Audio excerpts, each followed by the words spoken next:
አሁን ያለንበት ዘመን የምጣር መጨረሻ ደርሰናል። የዘመን መጨረሻ ላይ ደርሰናል። ወገኖች ሆይ አርዕስተ ዜናዎችን ተመልከቱ፣ ሚዲያ ላይ ሄዳችሁ ተመልከቱ። ዓለማችን ቁልቁል እየተንሸራተተች ነው ያለች። በጣም አስቸጋሪ የሆነ መንገድ እየሄደች እንዳለ ማንም ሰው ሊለየው የሚችል ዘመን ላይ ደርሰናል። ማንም ዘመኑ ደርሷል ብሎ ሊነግረን የማያስፈልግ ግልጽ የሆነ የፖለቲካ ውጥረቶች ትመለከታላችሁ። የተፈጥሮ አደጋዎች ትመለከታላችሁ። የበሽታዎች መስፋፋትም እየተባባሱ የመጡ ነገሮች አሉ። መለከት እየነፋን ነው። አዋጅ እየታወጀ ነው። ብዙ ታላላቅ ሰባኪዎች ከእምነት እየወደቁ ያሉበት ጊዜ ላይ ነው ያለነው። ወገኖች ሆይ ከእግዚአብሔር ያልሆኑ አጋንንታዊ የአፍሪካ ሰባኪዎች አጋንንታዊ የሆነ ከጥልቅ የሆነ ስፒሪቲዝም ከሚባል ከባህላዊ እምነት ኃይል እየተቀበሉ በቤተ ክርስቲያን ውስጥ አክቲቬትድ ሆነው እየሰሩ ነው ያሉ። ወገኖች ሆይ እግዚአብሔር ዘመኑ ላይ አይናችንን ከፍቶ ያለውን ጉድ እንዲያሳየን ያስፈልገናል። ተቻችሎ እየኖረ ነው ያለው። ዳግም ያልተወለዱትን ወንጌል ለነሱ አትስበኩላቸው፣ እነሱ እኮ ጌታን ያውቁታል እያሉን ነው ያሉት። እንዳንሰብክላቸው ዳግም ያልተወለዱትን ገና አሁንም መተትና የደብተራ ድግምት የሚያደርጉትን ዳግም እንደተወለዱ በእነሱ አደባባይ ላይ የእነሱ እጅ እየዛሙ የሚሰግዱ ፓስተሮች ተነስተውልናል። ወገኖች ሆይ የነውር ባህሪያቶች ተቀባ አድርጎ እሶኬ ሰዶማዊነትም እነሱንም እኮ እግዚአብሔር ይወዳቸዋል። ደሞመንት እናንተ ሰዶማዊነት ኃጢአት ነው ማለት ስትጀምሩ እንዴ ጀጅ አታርግ እንጂ አትፍረድ እንጂ ለምን ጀጅ ታደርጋለህ ይሏቸዋል። ደግሞ እንዴ በደንብ ይፈርዳል እኮ ኢየሱስም ወገኖች ሆይ ይፈርዳል። ወገኖች ሆይ ስለዚህ አንዳንድ አብያተ ክርስቲያናትና ፓስተሮች ከትክክለኛው ትምህርት እንደወጡ ልነግራችሁ ፈልጋለሁ። ህዝባችን እንዲቀበለው ለማላመድ እየተደረገ ያለ ነገሮች አሉ። በጣም በግልጽነት አንዳንድ ነገሮች ነግራቸዋለሁ። ካናዳ ውስጥ አንዲት ሴት ተነስታ ውሻ አገባለሁ አለች። ህግ አደረጉላት። ትችያለሽ፣ በቃ ሰው እንስሳን ማግባት ይችላል የሚል አዋጅ አወጡላቸው። ጀርመን ሀገር ወንድም እህቱን ማግባት ይችላል የሚል አዋጅ ወጥቶላቸዋል። ኢንሰስት መጽሐፍ ቅዱስ የሚነግረን ርኩሰት። ስለዚህ ምዕራባውያን እየሰለጠኑ የሰለጠኑት እየሰለጠኑ እየመጡበት ያለበት ዘመን ያለ ነው። አዋጅ ሾፋር እየነፋን ነው። ስሙን ዘመኑ ደርሷል። ሮሽ ሐሻና ኢትዮጵያውያን ሰዶማውያን ወንዶች ተጋብተው የሚኖሩ በኢየሱስ ስም እንዴት ነውር ምድሪቱ ውስጥ ለውስጥ እንዴት እንደገማች ወገኖች ሆይ አሁን መለከት ሊነፋ ያለበት ጊዜ ነው። ቀኖቹ እንደ ኖህ ዘመን እየመሰሉ ነው ያሉት። ትውልዱ የማያምን እየሆነ ነው። መጽሐፍ ቅዱስ እንደሚነግረን ትውልዱ የተዘናጋ ትውልድ ሆኗል። ክርስቲያኑ መለከት ሊነፋል። ቀኑ ደርሷል። መለከት ሊነፋል። ድንገት ይሆናል። ድንገት አሁን የምጣር ውስጥ ገብተናል። ቀስ እያሉ ልጆቻችሁ በቤታችሁ እየመጡ ሰዶማዊነት ምን አለበት ሳይሏችሁ እንድትነቁ ነው ማሳስባችሁ።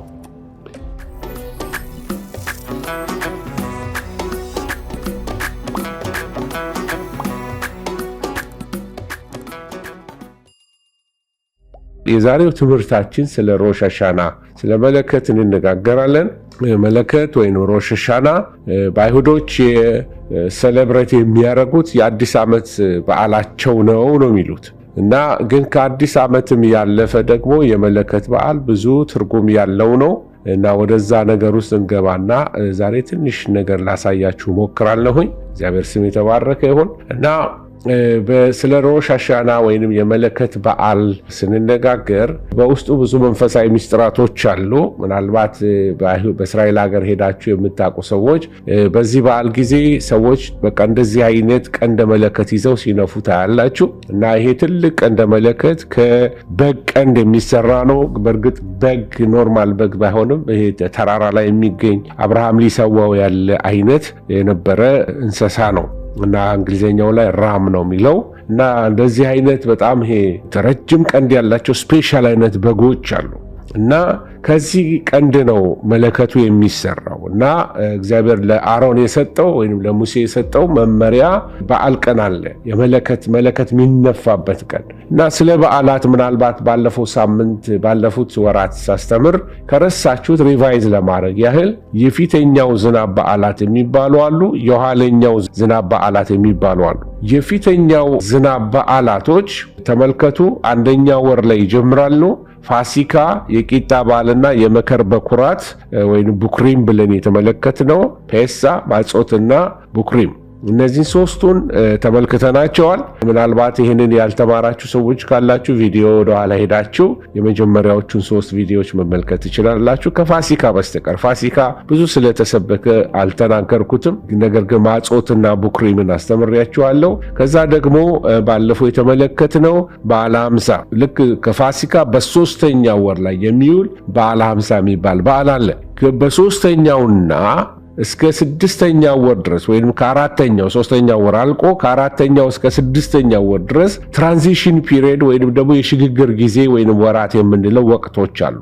እስከዛ ጊዜ በዓል የለም፣ የጸጥታ በዓል ነው ያለው። ከበዓለ ሃምሳ በኋላ ምንም የሚሰማ ነገር የለም በዓል የሚባል ነገር። ግን 7ኛው ወር በደረሰ ጊዜ ከ3 ወር ወይ ከ4 ወር በኋላ ወይም ከ2 ወር በኋላ ልትሉ ትችላላችሁ፣ የመለከት በዓል ይጀምራል።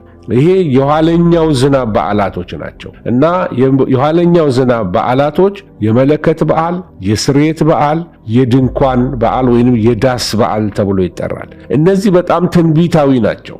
በኋለኛው ዝናብ ወቅት የሚሆኑ ናቸው። በኋለኛው ዝናብ ወቅት አሁን በዓለ ሃምሳ ሆኖ ቤተክርስቲያን በዚህ በበዓለ ሃምሳ ተወለደች አልኳችሁ ባለፈው ሳምንት። ከበዓለ ሃምሳ በኋላ ቤተክርስቲያንን የምታዩት የመለከት በዓል ላይ ነው የምንመለከተው። ዛሬ ቤተክርስቲያን በመለከት በዓል ውስጥ ምን እንደምትመስል፣ ከዛ ደግሞ የስርየት ወይም ዮም ኪፑር የሚባለው ዛሬ ሮሽ ሃሻና፣ ከዛ ዮም ኪፑር፣ ከዛ ደግሞ ሱኮት የሚባለው በዓላቶች በሚቀጥሉት ተከታታይ ጊዜያቶች እንመለከታቸዋለን። ወሳኞች ናቸው። ከጌታ መምጻት ጋር የሚያዝበት በጣም ብዙ ነገሮች አሉ። ለዚህ እነዚህም በዓላቶች ሲዝናቸው ለይታችሁ እንድታውቁ እዚሁ ላይ እንድታዩ ታደርጋለሁ።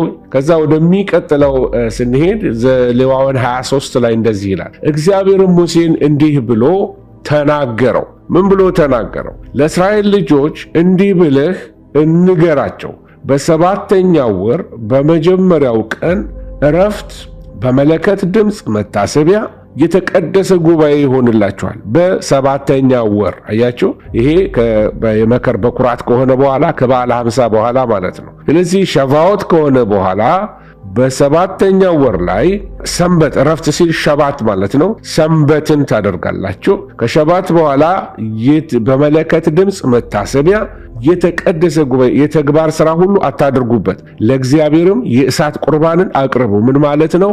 የመስዋዕት ቀን ነው፣ የአምልኮ ቀን ነው እና ሸባት ነው የሚሆነውና በፍጹም በዛ በዓል ቀን ሌላ ነገር እንዳትሰሩ ብሎ እግዚአብሔር ይህንን ማስጠንቀቂያ ሲሰጣቸው ትመለከታላችሁ። ይህን የሚሰጥበት ምክንያት በበዓሉ ውስጥ በጣም ብዙ መንፈሳዊ ምስጢራቶች ስላሉ ነው። እግዚአብሔር ስም የተባረከ ይሁን። ብዙ መንፈሳዊ ምስጢራቶች አሉ እና እነዚህን መንፈሳዊ ምስጢራቶች እንድናይ ጌታ ይወዳልና ነው ይህንን እየተማርን ያለ ነው። ዘኍልቍ ላይም ሄዳችሁ ትመለከቱ። በ7ኛው ወር ከወሩም በመጀመሪያው ቀን የተቀደሰ ጉባኤ ይሁንላችሁ፣ የተግባርንም ሥራ ሁሉ አትስሩበት። መለከቶች የሚነፉበት ቀን ነው። ልድገመው፣ መለከቶች የሚነፉበት ቀን ነው። አንድ መለከት አይደለም የሚያወራው፣ መለከቶች ነው የሚለው።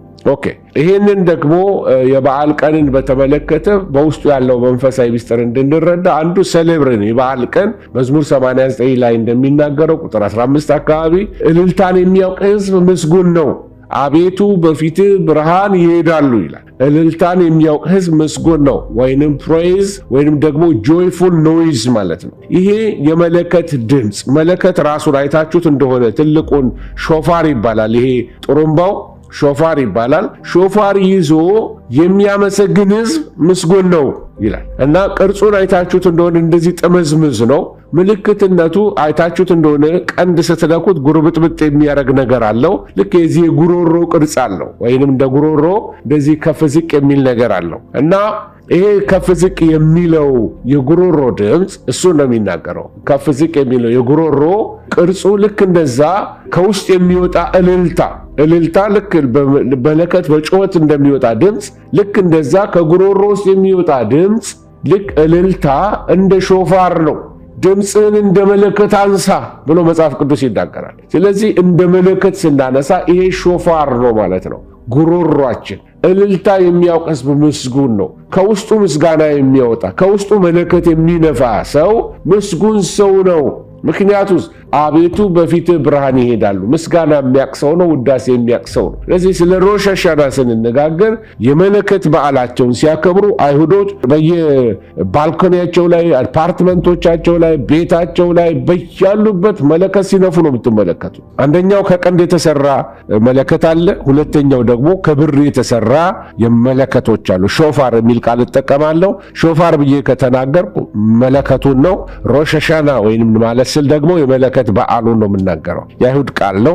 ለተለያየ በዓላቶች በምክንያት ጥሩምባ ይነፋል። ዝም ብሎ አይደለም የሚነፉ፣ ምክንያት አላቸው የሚያደርጉበት። ይህን የሚያደርጉበት ምክንያቶች አላቸው። እሱን ላሳያችሁ ፈልጋለሁ። ግን ለተለያየ በዓላቶች ነው የሚነፉ። ሌላ ደግሞ ቀንዱ የሚገኘው ከአንድ የተሰዋ እንስሳ ነው። ከታረደ እንስሳ፣ ከሞተ እንስሳ ከዛ ነው የሚገኘው ቀንዱ። ስለዚህ ይህንን ምስጋና የዕዳ ምሕረት በዓል የሚገባበት ጊዜ የሚነፋው ከዚህ ከታረደ በግ ነው። ሁለት የብር መለከቶች እስራኤልን ለተለያየ ጉዳዮች ይጠራሉ። ለምሳሌ ሰንበት ገባ ሲባል መለከት የሚጮህ አነፋፋለሁ፣ አጫጫሃለሁ፣ በኋላ አሳያችኋለሁ። ለተለያየ ጉዳይ ህዝብ ለመሰብሰብ ለመጥራት መሰብሰብ ሊሆን ነው የሚል መለከት ይነፋል። አሁን ከትንቢት ጋር አያይዤ ወደ መጨረሻው ላይ ነግራችኋለሁ። ክብር ለእግዚአብሔር ይሁን። ስለዚህ በክርስቶስ ኢየሱስ የተዋጁ ህዝቦች አሕዛብና አይሁድ በመለከት ተነፍተው፣ አንደኛው የቀንድ ነው፣ አንደኛው የብር መለከት ተደርጎ ትመለከቷቸዋላችሁ። ምሳሌያዊ አነጋገሮችን ትመለከታላችሁ። ስለዚህ አጠራሮች አለው። የሾፋር አጠራሮችን ላሳያችሁ። የሾፋር አጠራሮች መጀመሪያ ተኪያ የሚባል በረጅም ትንፋሽ የሚነፋ፣ ይሄ የነገስታት ሲቀቡ፣ ሰለሞን ሲቀባ፣ ዳዊት ሲቀባ፣ ሌሎች ነገስታት ሲቀቡ በጣም ረጅም አድርገው ጥሩምባ ይነፋሉ። ይሄ ተኪያ ይባላል። አጠራሩን ተመልከቱ። ሁለተኛው ደግሞ ሼቫሪም ይባላል። ሼቫሪም ሲጠሩ ደግሞ ሶስት አጭር ኡኡታም ይመስል በቃ አይደለም እንደው ድምጼ ቢመች እየጮኩኝ ባስተምራችሁ ደስ ይለኝ ነበር። ወይ እጄ ላይ መለከት ቢኖር ባሳያችሁ ደስ ይላል። እኛ ጋር ያለችው የሲልቨር መለከት አለችን ቸርች። ሁለት መለከቶች ሲነፉ አይቻለሁ ቅዱሳን። ሶስት አጫጭር የኡኡታ የሚመስሉ አጭር የሆነ ሾርት የሆኑ ድምጾችን የሚያወጣ መለከት አለ። ይሄ እንግዲህ መለከት መንፋትም ዕውቀት ይጠይቃል ማለት ነው። ነገስታት ሲሾሙና ኡኡታው ድምጽ ሲወጣ ልዩነት አለው። የኡኡታው አወጣጥ፣ የድምጹ አወጣጥ ሼቫሪም ሲነፋ ሶስት አጫጭር ሲሆን ህዝቡ ያውቃሉ። ይሄ የንስሐ ነው። ንስሐ ግቡ ሲባል ሶስት ጊዜ የሚጮህ አጫጭር የሆነ ሼቫሪም የሆነ መለከት ይነፋል። ሶስተኛው ደግሞ ቴሩሃ ይባላል። ቴሩሃ ደግሞ ዘጠኝ የተቆራረጡ ድምጾች ይወጣሉ። እነዚህ ዘጠኝ የተቆራረጡ ድምጾች ማስጠንቀቂያዎች ናቸው። ይሄ የመንቃት፣ የመቀስቀስ፣ የመነሳት ጥሪዎች ትሰማላችሁ ማለት ነው። ከኛ ጋር ምን ያያይዘዋል ካላችሁ ትንሽ ታገሱኝ። ከኛ ጋር የሚያያዙ ብዙ ነገሮች አሉ። ከተሩሃ በኋላ ላሳያችሁ ፈልገው ዋናው ይሄ ነው። ተኪያ ሃጋዶል፣ ጋዶል ማለት ትልቅ ነው በዕብራይስጥ። ተኪያ ሃጋዶል ማለት አንድ ታላቅ ረጅም ጩኸት፣ በጣም አንድ ነው፣ ትልቅ ነው። በጣም ከነዚህ ከተኪያ የተለየ ነው። ግን ሃጋዶል ማለት እንደ ተኪያ ሆኖ በረጅም ትንፋሽ ነው፣ ግን በጣም ኃይለኛ ቮሊዩም፣ በኃይለኛ ቮሊዩም የሚነፋ ወይንም የሚጮህ አንድ ትልቅ ረጅም ጩኸት ነው። ስለዚህ ይህን ሲሰሙ ምን ይላሉ ማለት ነው? አንድ የሚሆን ነገር አለ፣ አንድ የሚደረግ ነገር አለ። እሱ መጣበታለሁ። ሮሽ ሐሻና የመለከት በዓል ነው። በአይሁዶች ዘንድ ግን ከተወሰነ ጊዜ በኋላ የአዲስ ዓመት በዓል አድርገውታል። ከ70 ዓመተ ምህረት በኋላ ነው የተቀየረው። ይሄ እና መለከት በነቢያት ቃል የሚነገርን የትንቢት ድምፅ አንዱ ምሳሌ ነው። ያ ብቻ ማለት አይደለም። ነገር ግን ነቢያት እግዚአብሔር እንደዚህ ይላል፣ እሺ ብትሉ ለእኔም ብትታዘዙ የምድርን በረከት ትበላላችሁ፣ እምቢ ብትሉና ብታምፁ ግን ሰይፍ ይበላችኋል ብለው እነ ኢሳይያስ ትንቢት ሲናገሩ ይሄ እንደ መለከት ነው። ድምፅን እንደ መለከት አንሳ፣ ለሕዝቤ መተላለፋቸውን ንገር ብሎ እግዚአብሔር ትንቢትን ለነ ኢሳይያስ፣ ለነ ኤርምያስ፣ ለነ ሕዝቅኤል፣ ለነቢያቱ በሙሉ ሲገልጥላቸው በቅዱሳት መጽሐፍ ላይ የተጻፉት ይሄ የትንቢት ድምፅ ምሳሌ ነው። መለከት ተሰማ ሲባል ትንቢት መጣ፣ እግዚአብሔር ተናገረ እግዚአብሔር ድምፅ መጣ። በዚህ ዘመን ላይ ከማዝንበት አንዱ ነገር ትንቢት ሁሌ እንዲነገረን የምንፈልገው ስለ ሽሮና ስለ በርበሬያችን፣ ስለ ኑሮ ውድነታችን፣ ስለ ኪሳችን፣ ስለ ዋለታችን፣ ስለ አካውንታችን፣ ስለ ኑሮአችን ብቻ ነው ትንቢት የምንፈልገው። እግዚአብሔር ለሀገራት ይናገራል፣ ለነገስታት ይናገራል፣ ሊመጣ ስላለው ነገር ይናገራል። ከኛ አልፎ ስለ ሌላ ምድር ሊነግረን ይችላል እግዚአብሔር ከቀረብነው ምስጢረኛ ከሆነን። ነገር ግን በጣም ብዙ ጊዜ ልንሰማ የምንፈልገው ቃል አውጣብኝ የምንለው ለራሳችን ነው። አዲስ ቋንቋ ነው፣ በፍጹም የማይስማማኝ ነገር። እዚህ በፊት ተናግሬዋለሁ በተለያዩ መድረኮች ላይ። 2 ሰዓት ከሰበክን በኋላ ከመድረክ ስንወርድ መጥታችሁ ቃል አውጣብኝ የምትሉ ሰዎች በጣም ምንም አልገባችሁም የወንጌል ነገር። ቃል አውጣብኝ የተሰበከው ቃል መለከት ነው። ሰው ጾምና ጸሎት ይዞ በእግዚአብሔር ፊት የእግዚአብሔርን ፊት ፈልጎ መጥቶ ቃል እያካፈላችሁ እናንተ ቁጭ ብላችሁ ትንቢት ነው የምትጠብቁት። የእግዚአብሔር ቃል የትንቢት መንፈስ አለው። የኢየሱስ መንፈስ የትንቢት መንፈስ ነው። ወገኖች ሆይ የእግዚአብሔርን ቃል የሚሰበክላችሁ ይሄም የመለከት ድምፅ ነው። አሁንም የምትሰሙት ይሄ እግዚአብሔር ቃል የመለከት ድምፅ ነው። በትውልድ መካከል ትውልድን ለማንቃት የሚጠራ የመለከት ድምፅ ነው። የእግዚአብሔር ቃል በአገልጋዮቹ አፍ ለሕዝቡ ሲታወጅ የመለከት ድምፅ ምሳሌ ነው። ነቢያት ድምፅን እንደ መለከት አንሳ ይባሉ እንደነበር ኢሳይያስ 58 ላይ ሄዳችሁ ተመልከቱ። ቁጥር 1 አካባቢ ላይ ሆሴዕ 8:1 ላይ ሄዳችሁ ተመልከቱ። ድምፃችሁን እንደ መለከት አንሱ። ምን ማለት ነው? እግዚአብሔር ጮኹና ስበኩ። ስብከት የመለከት ድምፅ ነው። ሕዝቅኤል ለእስራኤል ጉበኛና መለከት ነፊ ነበረ። ራሱ ሕይወቱም መለከት ነበር፣ አስጠንቃቂ ነበረ። ስለዚህ በነቢዩ አንደበት የትንቢት ቃል ሲነገር ልክ እንደ መለከት መንፋት ያህል ነበረ። ስለዚህ እግዚአብሔር ዛሬ መለከትን ሊትራሊ ንፉልኝ ሳይሆን አሁንም እያረኩት ያለው በድምፄ መለከትን ነው ምለፋው። መለከቱ የተለያየ ድምፆች አሉት ብያቸዋለሁ። ምናልባት ከረሳችሁት አንዱ እንደ የተለያየ አይነት የድምፅ አይነቶች ነገርኳችሁ። ተኪያ አልኳችሁ፣ ከዛ ደግሞ ሸፋሪም፣ ከዛ ደግሞ ቴሩህ አልኳችሁ፣ ከዛ ተኪያ አጋዶል አልኳችሁ። እነዚህ የድምፅ አይነቶች በረጅም ትንፋሽ ሲነፉ ወይንም ደግሞ ባጫጭር በሆኑ የኡኡታ የንስሐ መልእክቶች ሲመጡ፣ ንጉሥ ተቀባ የሚል መልእክት ሲመጣ፣ ነፍሳችሁን አንቁ የሚል ድምፅ፣ 9 ቁርጥራጭ ድምፆች ማስጠንቀቂያ ሲመጡ፣ እነዚህ ለአይሁዶች ሲምቦሊክ የሆኑ መቀስቀሻ ናቸው። መለከት ነፊውና ሕዝቡ ተግባብተዋል። ምክንያቱም የመለከትን ድምፅ ለይተው ያውቃሉ። ስለዚህ ተኪያ አጋዶል ታላቅ ረጅም ድምፅ የሚነፋበት ቀን ከመምጣቱ በፊት ግን በአዲስ ኪዳን አሁንም መለከት እየጮኸ ነው። ጉበኞች፣ ጸላዮች፣ እግዚአብሔርን ፊት የሚፈልጉ እግዚአብሔር አገልጋዮች፣ ሰባኪዎች፣ የወንጌል አገልጋዮች በሙሉ ስማቸውን በተለያየ ስም እንጠራ እንጂ እንደ ነቢያት ድምፃችንን ከፍ አድርገን የምንጮኸው መለከት ነው። እግዚአብሔር ቤተ ክርስቲያንን ሊቀሰቅሳት፣ እግዚአብሔር ከጥፋት መንገድ ሊመልሳት ማለት ነው። በራእይ መጽሐፍ ውስጥ ሄዳችሁ ስትመለከቱ የኢየሱስ ክርስቶስ ድምፅ ልክ እንደ መለከት እንደነበረ ዮሐንስ በራእዩ መጽሐፍ ላይ ሲጽፍ ትመለከታላችሁ። በመጽሐፍ ቅዱስ ላይ ከምንመለከታቸው የመለከት አይነቶች አንዱ ደግሞ ሌላው ይሄ ነው። ይሄ ሲልቨር የሆነ ትራምፔት ነው የሚሉት። ስለዚህ ይሄኛው አይነት ሾፋር ከተቀጠቀጠ ብር ነው የሚሰራው። ብር ለመለከት ወይንም ደግሞ ለሪደምሽን ለመዋጀት የሚከፈልን ዋጋ ነው የሚያሳየው እና በዛ መዋጀትን ያመለክታል። አዋጅ እየታወጀ ነው ያለው እና በእስራኤል ተመልከቱ፣ የአሮን ልጆች መለከትን ይነፉ ነበረ። ዛሬ ለአዲስ ኪዳን ምልክት የሚሆነው አሮን 5 ልጆች ነበሩት በነገራችን ላይ፣ ወይንም ደግሞ በብሉይ ኪዳን የነበረው የፕሮፌቲክ ወይንም የክህነት ኦፊስ 5 ሰዎች ነበሩ። አሮንን ጨምሮ ልጆቹ አብረውት ትንቢትን ይናገሩ ነው። በአሮን አለቃነት 5 ልጆቹ አገልግሎት ላይ ነበሩ እና 5ቱን ቢሮዎች ያመለክታሉ እያልኳቸው ነው። መለከት ነፊዎች ነበሩ። 5ቱ የአገልግሎት ስጦታዎች መለከትን ነው የሚነፉት። እሺ፣ የመለከቱ አነፋፍን ተመልከቱ። ቅድም ያልኳቸው የተለያየ አይነት አነፋፎች አሉ እና ግልጽ መሆን አለበት። በምን ጊዜ ምን መለከት ይነፋል? ቃልም በጊዜው ውብ ነው ወገኖቼ ሆይ፣ ትንቢት በጊዜው ውብ ነው። ጊዜን የለየ ወቅትን የለየ ዘመንን የለዩ መልእክቶች አሉ። አለ ዘመን የሚጮሁ መለከቶች አሉ። ተመልከቱ። ለምሳሌ የመሰብሰብ ሰንበት ገብቷል ተብሎ መለከት የሚነፋበትን አነፋፍ ወስዶ አንድ ሰው ድንገት ረቡዕ ላይ ተነስቶ መለከት ይዞ ቢጮህ ማንም ሰው አይሰማው። ምን ነካው? ሰንበት አይደለም፣ ለምንድን ነው እንዲህ ቢጮህ ይላሉ። ለምን? ጆሮአቸው የለመደ ሰዎች አሉ።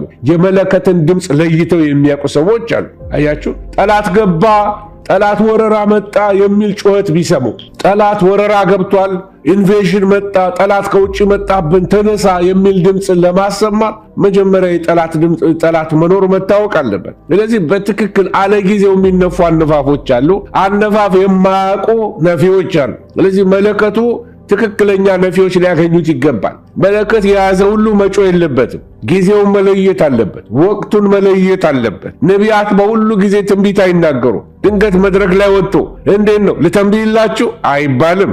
እንደዛ በገዛ ፈቃዳችሁ የምናንቀሳቀሰው ከሆነ ከእግዚአብሔር አይደለም ማለት ነው። ልተንብይልሽ በቃ መልእክት ቃል ላውጣባችሁ እየተባለ እየተጠየቀ አይደለም ቃል የሚወጣው ወይንም ደግሞ መልእክት ከጌታ የሚመጣው። መንፈስ እንደወደደ ነው በሰው ሕይወት ውስጥ የሚሰራው ወገኖች። ስለዚህ የመለከት አነፋፉ ግልጽ መሆን አለበት፣ የተለየ መሆን ነበረበት። ይህንን በኋላ በአንደኛ ቆሮንቶስ ላይ ተጠቅልል ላሳያችኋል። ይሄ የሮሽ ሐሻና በዓል ላይ መጽሐፍ ቅዱስ የሚለውን ላሳያችሁ ጥቅስ ደግሞ መለከት የማይገልጥን ድምፅ ቢሰጥ ምን ማለት እንደሆነ ስሙኝ። የማይገልጥን ድምፅ ምን ማለት ነው? ሜሴጁ ክሊር ያልሆነ መለከት አለ። ሁሉ ጥሩምባ አንድ አይደለም። ሁሉ ጩኸት ሁሉ አይደለም። እኛ ሀገር አሁን ጥሩምባ ቢጮ ምንድን ነው ይመስለን? ቀብር ነው፣ እከሌ ሞቷልና ቀብር ድረሱ አይነት ነው ጩኸቱ ሁሉ ጊዜ። በአይሁዶች ዘንድ እንደዚህ አይደለም። መለከት የሚገልጥ ነው። ምን ይገልጣል? ጊዜን ይገልጣል። ሊመጣ ያለውን ነገር ይገልጣል። ምንድነው? ሻባት ገብቷል። ለምሳሌ አርብ ማታ የሚጮህበት ጊዜ አለ። ጊዜው ነው፣ ሰዓቱ ነው። ልክ ሰዓቱ ሲደርስ ምን ይላል? ጥሩምባ ይነፋል፣ ወይንም ደግሞ ሾፋሩን ይዞ ይጮሃል። ሾፋሩን ይዞ ሲጮህ ምን ማለት ነው? ህዝቡ ሊገባቻል። ሻባት ገባ ይባባላሉ። ሰንበት ገባ ማለት ነው። አርብ ማታ እስከ ቅዳሜ ከሰዓት እስከ ቅዳሜ ምሽት ማለት ነው። ስለዚህ ይሄንን አይነት ጊዜ ድምፅ የሚገልጥ መሆን ተመልከቱ። ለጦርነት ማን ይዘጋጃል ይላል። ምን ማለት ነው? ለጦርነት የሚነፋ መለከት አለ። ለሰልፍ ክተት የሚል የጦርነት እንትን አለ፣ ሾፋር አለ፣ ጩኸት አለ፣ መለከት አለ። ስለዚህ የሚዘጋጀው ሰው በሰማው ነገር ነው። እንዲሁም ደግሞ እናንተ የተገለጠውን ቃል እግዚአብሔር ቃል እሱ ምንድን ነው? እንደ ሾፋር ድምፅ ነው፣ እንደ መለከት ድምፅ ነው። በአንደበት ባትናገሩ፣ ባታውጁ፣ ባትጮሁ ሰዎች የምትናገሩትን እንዴት አድርገው ያስተውሉታል? ለነፋስ የምትናገሩ ትሆናላችሁ። እየተናገረ ያለው ነገር ምን ማለት ነው? የእግዚአብሔር ቃል እንደ ሾፋር ነው። የእግዚአብሔር ቃል እንደ መለከት የሚታወጅ ነው ማለት ነው። እግዚአብሔር ስም የተባረከ ነው። ታስታውሱ እንደሆነ በሰለሞን መቅደስ ምርቃት ቀን የመቅደስ በዓል በሆነበት ጊዜ ላይ ታበርናክል የሚከበርበት በዓል ነበረ እና የዛን ለታ 120 የሚሆኑ መለከቶች እንደነበሩ ሁለተኛ ዜና 5 ላይ ታገኛላችሁ። በመለከት በዓል ቀን የሕግ መጽሐፍት ይነበቡ ነበር። በኋላ በዚህ በሮሽ ሐሻና የሚደረገውን አንዳንድ ነገሮች ነግራችኋል። እና በዛ ቀን አንዱ የሚደረገው የሕግ መጽሐፍት ይነበባሉ። እንደገና 7 ካህናቶች 7 መለከት ሲነፉ ታስታውስ እንደሆነ ታሪክ ላይ የኢያሪኮ ግንብ እንደፈረሰ መጽሐፍ ቅዱስ ይነግረናል። ይሄ ግንብ የሚያፈርስ የመለከት ድምፅ ምስጢሩ ምንድን ነው? በምን አይነት ጩኸት ነው የጠላት ሥራ ማፍረስ ያለብን? ምን አይነት ካህናቶች ናቸው መጮህ ያለባቸው? 7 ካህናቶች በ7 መለከት በ7ኛው ቀን መለከቱን ነፉበት። ያኔ የኢያሪኮ ግንብ ተደረመሰ ብሎ መጽሐፍ ቅዱስ ይነግረናል። ስለዚህ በዚህ ፕሮፌቲክ በሆነ ትንቢታዊ በሆነ ይሄ የምናገረው እግዚአብሔር እንዲህ ይላል የሚል መገለጥና ትንቢት የምንለው እኛ የሚመስለን አይነት ሳይሆን የእግዚአብሔር ቃል ራሱ የትንቢት ቃል ነው። በዘመኑ የሚገለጥ ቃል፣ የወቅቱ ቃል መጥቶ የሚያፈርሰው ግንብ አለ፣ የሚንደው ግንብ አለ። በሾፋር እንደተነገረ የመለከት ድምፅ ነው። ስለዚህ ካህናቱ ሲጮሁ የሚነግረን ፕሮፌቲካሊ ወይ በትንቢት ለኛ እየነገረ ያለው ምንድነው?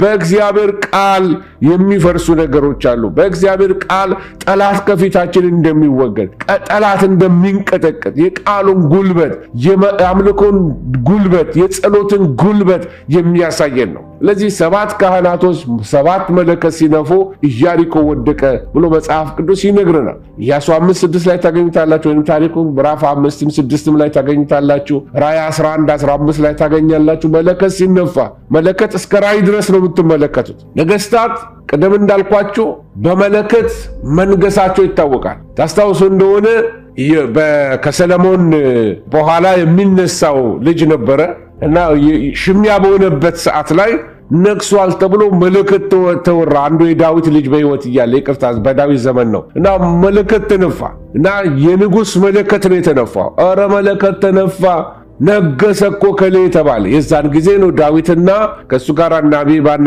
አቢጌል ተሰብስበው ያንን መፈንቅለ መንግስት እንደገና የገለበጡት በመለከት ድምፅ ነው። ስለዚህ ነገስታት ሲነግሱ መንገሳቸውም የሚታወቀው በመለከት ድምፅ ነበር። ወደ ትምህርቴ እየመጣው ነው። የጌታ ቀን ወይንም የጌታ መምጣት በሚሆንበት ጊዜ መጽሐፍ ቅዱስ የሚነግረን ተኪያ ሀገዶል ታላቅ የመለከት ድምፅ ይሰማል። የመሲሁ መምጣትን ጥላ አድርጎ የሚያሳየን አንዱ ሮሽ ሐሻና ይባላል። ትክክለኛው ፕሮናውንሴሽን ሮሽ ሐሻና ነው እና ሮሽ ሐሻና ወይንም አንድ ላይ አስታደቡት ሮሽ ሐሻና እና የጌታ ቀን ወይም የጌታ መምጣት ሲደርስ ሶፎንያስ ይነግረናል፣ ማቴዎስ ይነግረናል፣ ቆሮንቶስ ይነግረናል። ባለሳሳት ተሰሎንቄ ላይ ይህንን ድምፅ ሰማላችሁ ይለናል። ስለዚህ ሾፋር የሚነፋበት ምክንያቶች አሉ። ሾፋር የሚነፋባቸው አንዱ ምክንያት ምን እንደሆነ ነግራቸዋለሁ እና ይህንን ምክንያቶች ተራ በተራ በደንብ አሳያቸዋለሁ። ቀስ ብዬ ለመሄድ ሞክራለሁ። አይኑ አዲስ ሊሆንባችሁ ይችላል አንዳንዶቻችሁ። ብዙ ጊዜ የሚነፋው ሾፋር የሚነፋው ጉባኤን ለመሰብሰብ ነው። ተሰብሰቡ፣ ስብሰባ ለመጥራት ሾፋር ወይንም ጥሩምባ ይነፋል። ደመናው ተንቀሳቅሷል፣ ከደመናው ጋር ሂዱ የሚል ጩኸትን ለማድረግ ሾፋር ይነፋል፣ መለከት ይነፋል። ደመናው ሄዷል፣ ደመናው ተንቀሳቅሷል፣ አብራችሁ ተንቀሳቀሱ፣ ድንኳን ንቀሉ፣ ትላንት ባደራችሁበት አትደሩ፣ ሞፍ አድርጓል ደመናው፣ ከደመናው ጋር ሂዱ፣ እዚህ ሞቀን ብላችሁ አትከትሙ፣ እዚህ እንጀራ አለ እዚህ ውሃ አለ ብላችሁ አትቀመጡ፣ ደመናው ተንቀሳቅሷል የሚል የመለከት ድምፅ ይሰማል። በሕይወታችን ውስጥ አንዱ የመለከት ድምፅ የመንፈስ ቅዱስ ድምፅ ነው። የሚያንቀሳቅሰን ስፍራ የሚያንቀሳቅሰን ከስፍራ ስፍራ ከሕይወት ወደ ሕይወት ከክብር ወደ ክብር በሕይወታችን ምዕራፍ የሚያስቀይረን መንፈስ ቅዱስ ነው። ስለዚህ ከደመናው ጋር ድንኳናቸውን ነቅለው እንዲሄዱ ሾፋር ይነፋ ነበር። ሌላው ሾፋር የሚነፋው ቅድም እንዳልኳችሁ መሪዎች ሲነግሱ ንጉሳን ሉዓላትን በጥሩምባ ለመጥራት አነፋፋለሁ፣ አጠራራለሁ። አንድ ረጅም የሆነ ድምፅ ይጠራል። ይሄ የቅባት ቀን ነው ማለት ነው። ነገስታት ሊቀቡ ነው ማለት ነው። በኪንግደም ውስጥ በመንግስት ውስጥ ለውጥ ሊመጣ ነው ማለት ነው። ህዝቡን የሚያሳርፍ መሪ ሊነሳ ነው ማለት ነው። ስለዚህ መሪዎች ሲቀቡ መለከት ይነፋል፣ አዋጅ ይነፋል። ንጉሳን ቤተሰብ እንዲሰበሰቡ፣ ሉዓላቶች እንዲሰበሰቡ መለከት ይነፋል። ልዩ ስብሰባ ሲጠራ፣ ድንገት የሆነ ነገር ቢፈጠር አገር ላይ በሆነ ነገር ንጉሱ ህዝቡን ቢፈልግ ልዩ የሆነ የስብሰባ መጥሪያ ሾፋር ይነፋል። ሌላስ ህዝቡ ከሚመጣበት ክፉ ነገር ለማስጠንቀቅ ወራሪ መጥቷል፣ አማሌቃውያን መጥተዋል፣ እነዚህ ክፉ ወራሪዎቻችን አሞራውያን መጥተዋል፣ ፍልስጤማውያን መጥተዋል ተብለው ኮሚኒኬት የሚያደርጉት በምንድነው? በሾፋር ድምፅ ነው፣ በመለከት ድምፅ ነው። ወገኖቼ ሆይ እሺ፣ መሪዎች ልዩ ስብሰባ ሲጠራ አልኳችሁ። እንደገና ህዝቡ ከሚመጣበት ክፉ ነገር እንዲጠነቀቅ ማስጠንቀቂያም ሾፋር ነው። ቢ ኬርፉል ህይወት ላይ ቢ ኬርፉል ዘመኑ እንደዚህ ነው የሚለው ድምፅ ከሰማችሁ የእግዚአብሔር ሾፋር ነው። እግዚአብሔር መለከት እየነፋ ነው ወደ ህዝቡን ከጥፋት ለመመለስ ለጦርነት ለውጊያ መለከት ይነፋል። በተለይ አይሁዶች አንዳንድ ጊዜ በጠላት ልክ ሲከበቡ መለከትን ሾፋራቸውን አንስተው ወደ ሰማይ ይጮሃል። ወደ ሰማይ መለኮት ሾፋራቸውን በኃይለኛው ውጥረቱ ሲገቡ ይጮሃል። መጽሐፍ ቅዱስ ምን ይላል? ወደ እኔ ጩህ እኔ መልስልሃለሁ፣ አንተ የማታውቀውን ታላቅንና ኃይለኛን ነገር ምን አደርግሃለሁ? አሳይሃለሁ ይላል። ክብር ለእግዚአብሔር ይሁን። ስለዚህ በጦርነት ከበባ ውስጥ ጠላት ሲበረታባቸው ሾፋራቸውን ያነሳሉ። አሜን አሜን አሜን። ዛሬ ለሁላችን መልእክት ነው። ሾፋራችሁን አንሱ። ከበባ ውስጥ ያላችሁ በተለያየ ጠላት አታክ የሚያደርጋችሁ ሾፋራችሁን አንሱ፣ መለከታችሁን አንሱ። በታላቅ ድምፅ ወደ እግዚአብሔር መጮህ ጀምሩ። ድምፃችሁን እንደ መለከት አንሱ። ድምፃችሁን ጮክ ብላችሁ መጸለይ ጀምሩ። ወገኖች ሆይ ለዚህ ለከበባና ለጦርነት ቀን ብቻ አይደለም። አንዳንዴ ደግሞ በደስታ ቀን የሰርግ ቀን አለ፣ የእልልታ ቀን አለ፣ የምስጋና ቀን አለ፣ የድል ቀን አለ። እግዚአብሔር ድል ሰጠን ብለን የምናውጅበት አዋጅ አለ። እግዚአብሔር መልካም አደረገልን ደስም አለን የምንልበት ቀናቶች አሉ። መለከቶቻችን የዛለታም ይነፋሉ። ለጾም መለከት ይነፋል፣ ለምልጃ መለከት ይነፋል እና ሕዝብን ለአጠቃላይ ጉባኤ ለመጥራት ምን ይደረጋል? መለከት ይጠራል ማለት ነው። ክብር ለእግዚአብሔር ይሁን። አንድ መዝሙር ነበረ በድሮ ዘመን ላይ ቀኑ ደርሷል ሊነፋ መለከት፣ ተሰብስበን ልንቆም በጌታ ፊት የሚል መዝሙር ነበረ። መለከት ሊነፋ በደጅ ነው ያለው። የተለያየ አይነት መለከቶችን ነገርኳችሁ። የመለከቱ አጠራር የሚሰራው ስራዎች አሉ። ክብር ለእግዚአብሔር ይሁን። ለምን ይሆን ጌታ የሚጠራን? ተኪያ እያደረገ ነገስታትን እቀባለሁ እያለ ይሆን ወይ? በዓለም መንግስታት ላይ ለውጥ ሊያመጣ ይሆን ወይ? ንጉሥ ሲቀባ፣ በቤተ ክርስቲያን ላይ እግዚአብሔር አገልጋዮቹን ሲቀባ፣ ሻፋሪን ሲያረግ፣ ሶስት አጫጭር የኡታ ድምፅ የንስሐ ድምፆች ሲመጡ፣ ትሩሃ የሚባለው ጩኸት ሲጮህ የማስጠንቀቂያ ተኪያ ጋዶል ታላቅ ጩኸት የሚሆንበት ያ ቀን የደረሰበት ጊዜ ነው። አሁን የመለከት ጊዜ የጩኸት ጊዜ ነው አሁን። ምክንያቱም ቤተ ክርስቲያን የተከበበችበት ሰዓት ነው። ጠላት ቤተ ክርስቲያንን የከበባ ጊዜ ነው። ሞራል የፈረሰበት፣ ግብረ ገብ የፈራረሰበት፣ ነውር የነገሰበት፣ አመፅ ከፍ ከፍ ያለበት ዘመን ነው። ሾፋራችን ሊነሳ ይገባል። አሁን ለእኛ የመጮህ ጊዜ ነው። ወደ እግዚአብሔር የመነሳት የመጮህ ጊዜ ነው። ስለዚህ ለነሱ ሮሽ ሐሻና ወደ ትምህርቴ ልመለስና ሮሽ ሐሻና ብለን ስንናገር እንግዲህ በዕብራይስጥ መጽሐፍ ቅዱስ ላይ ወይም በብሉይ ኪዳን ለእስራኤላውያን ከተሰጡት የተመረጡ በዓላቶች አንዱ ይሄ ሮሽ ሐሻና። ቀጥታ ትርጉሙን ከወሰዳችሁት ሮሽ ሐሻና ማለት የዓመቱ አለቃ ማለት ነው። የዓመቱ አውራ ማለት ነው። ያ ቀን ምን ማለት ነው? አዲስ ዓመት አድርገውታል እነሱ የመጀመሪያው ቀን ማለታቸው። ስለዚህ በመጀመሪያዎቹ 5 የመጽሐፍ ቅዱስ መጽሐፍት ላይ ወይም ፔንታቱክ ብለን በምንጠራው መጽሐፍ ላይ ስለ ሮሽ ሐሻና በኦሪት ውስጥ በተደጋጋሚ እንመለከታለን። መጽሐፍ ቅዱስ የተናገራቸው ይሄንን ነው። እግዚአብሔር አለው ይሄንን ጥቅስ ባነብላችሁ አብረን ደስ ይላል። እግዚአብሔር ሙሴን እንዲህ ብሎ ተናገረው፣ ለእስራኤል ልጆች እንዲህ ብለህ ንገራቸው፣ በሰባተኛው ወር በመጀመሪያው ቀን እረፍት፣ በመለከት ድምፅ መታሰቢያ የተቀደሰ ጉባኤ ይሆንላቸዋል። የተግባር ሥራ አትስሩበት። የእግዚአብሔር ቁርባን ይሄ ምን እያለ ነው? የመለከት በዓል ስለሆነ ያን ቀን የምታረጉት ምንድነው? በዓል ነው የምታረጉበት፣ ሥራ የምትሰሩበት አይደለም። ጥሩምባ የመንፋት ቀን ነው ወይ ኮንፈረንስ ነው፣ ሴሌብሬት የምታረጉበት ነው። ይሄ እንግዲህ ለአይሁዶች በተለይ ዮም ቴሩህ የሚሉት አላቸው። በሌላ ስሙ ዮም ቴሩህ ወይንም የመለከት ቀን የሚል ቀን ይጠሩታል። ሮሽ ሐሻና ቀን እንዳልኳቸው አዲስ ዓመታቸው ነው እና ቴሩህ የሚለው ቃል መጮህ ማለት ነው። ቴሩህ ማለት መጮህ ወይንም ጮክ ብሎ መናገር፣ ጮክ ብሎ መጣራት ማለት ነው። ስለዚህ ይሄንን ነው ቴሩሃ መለከቱን ስትነፉ ማለት ነው። ወደ እግዚአብሔር መጣራት፣ ደስታን ማወጅ በሕዝብ ላይ ጮክ ብሎ መባረክ ማለት ነው። ወይም ጮክ ብሎ እግዚአብሔርን መጣራት ማለት ነው። ስለዚህ ይሄ በዓለም ዙሪያ ያሉ ሁሉ አይሁዶች በየምኩራባቸው ሾፋራቸውን አንስተው አንዳንዱ ከአውራ በግ ቀንድ የተሰራ ነው፣ አንዳንዱ ከተጠፈጠፈ ናስ ወይንም ብር የተሰራ ነው እና በዛ ድምፃቸውን ያሰማሉ። ለዚህ ኖርማሊ በዓላትን ስትመለከቱ በመጽሐፍ ቅዱስ ላይ የምትመለከቱት በአይሁድ ካላንደር አቆጣጠር የአይሁድ ካላንደር የሚጀምረው የመጀመሪያው ወር ቲሽሪ ነው። ቲሽሪ ወይንም ቲሽሪ በአማርኛ እንለዋለን፣ ግን ቲሽሪ ወይንም ቲሽሪ ይሉታል እና የመጀመሪያ ቀን ላይ ነው የሚወድቀው ቀኑ እና አብዛኛውን ጊዜ ግን ከሴፕተምበር ወይንም ከጥቅምት ጋራ ነው የሚዛመደው። በእኛ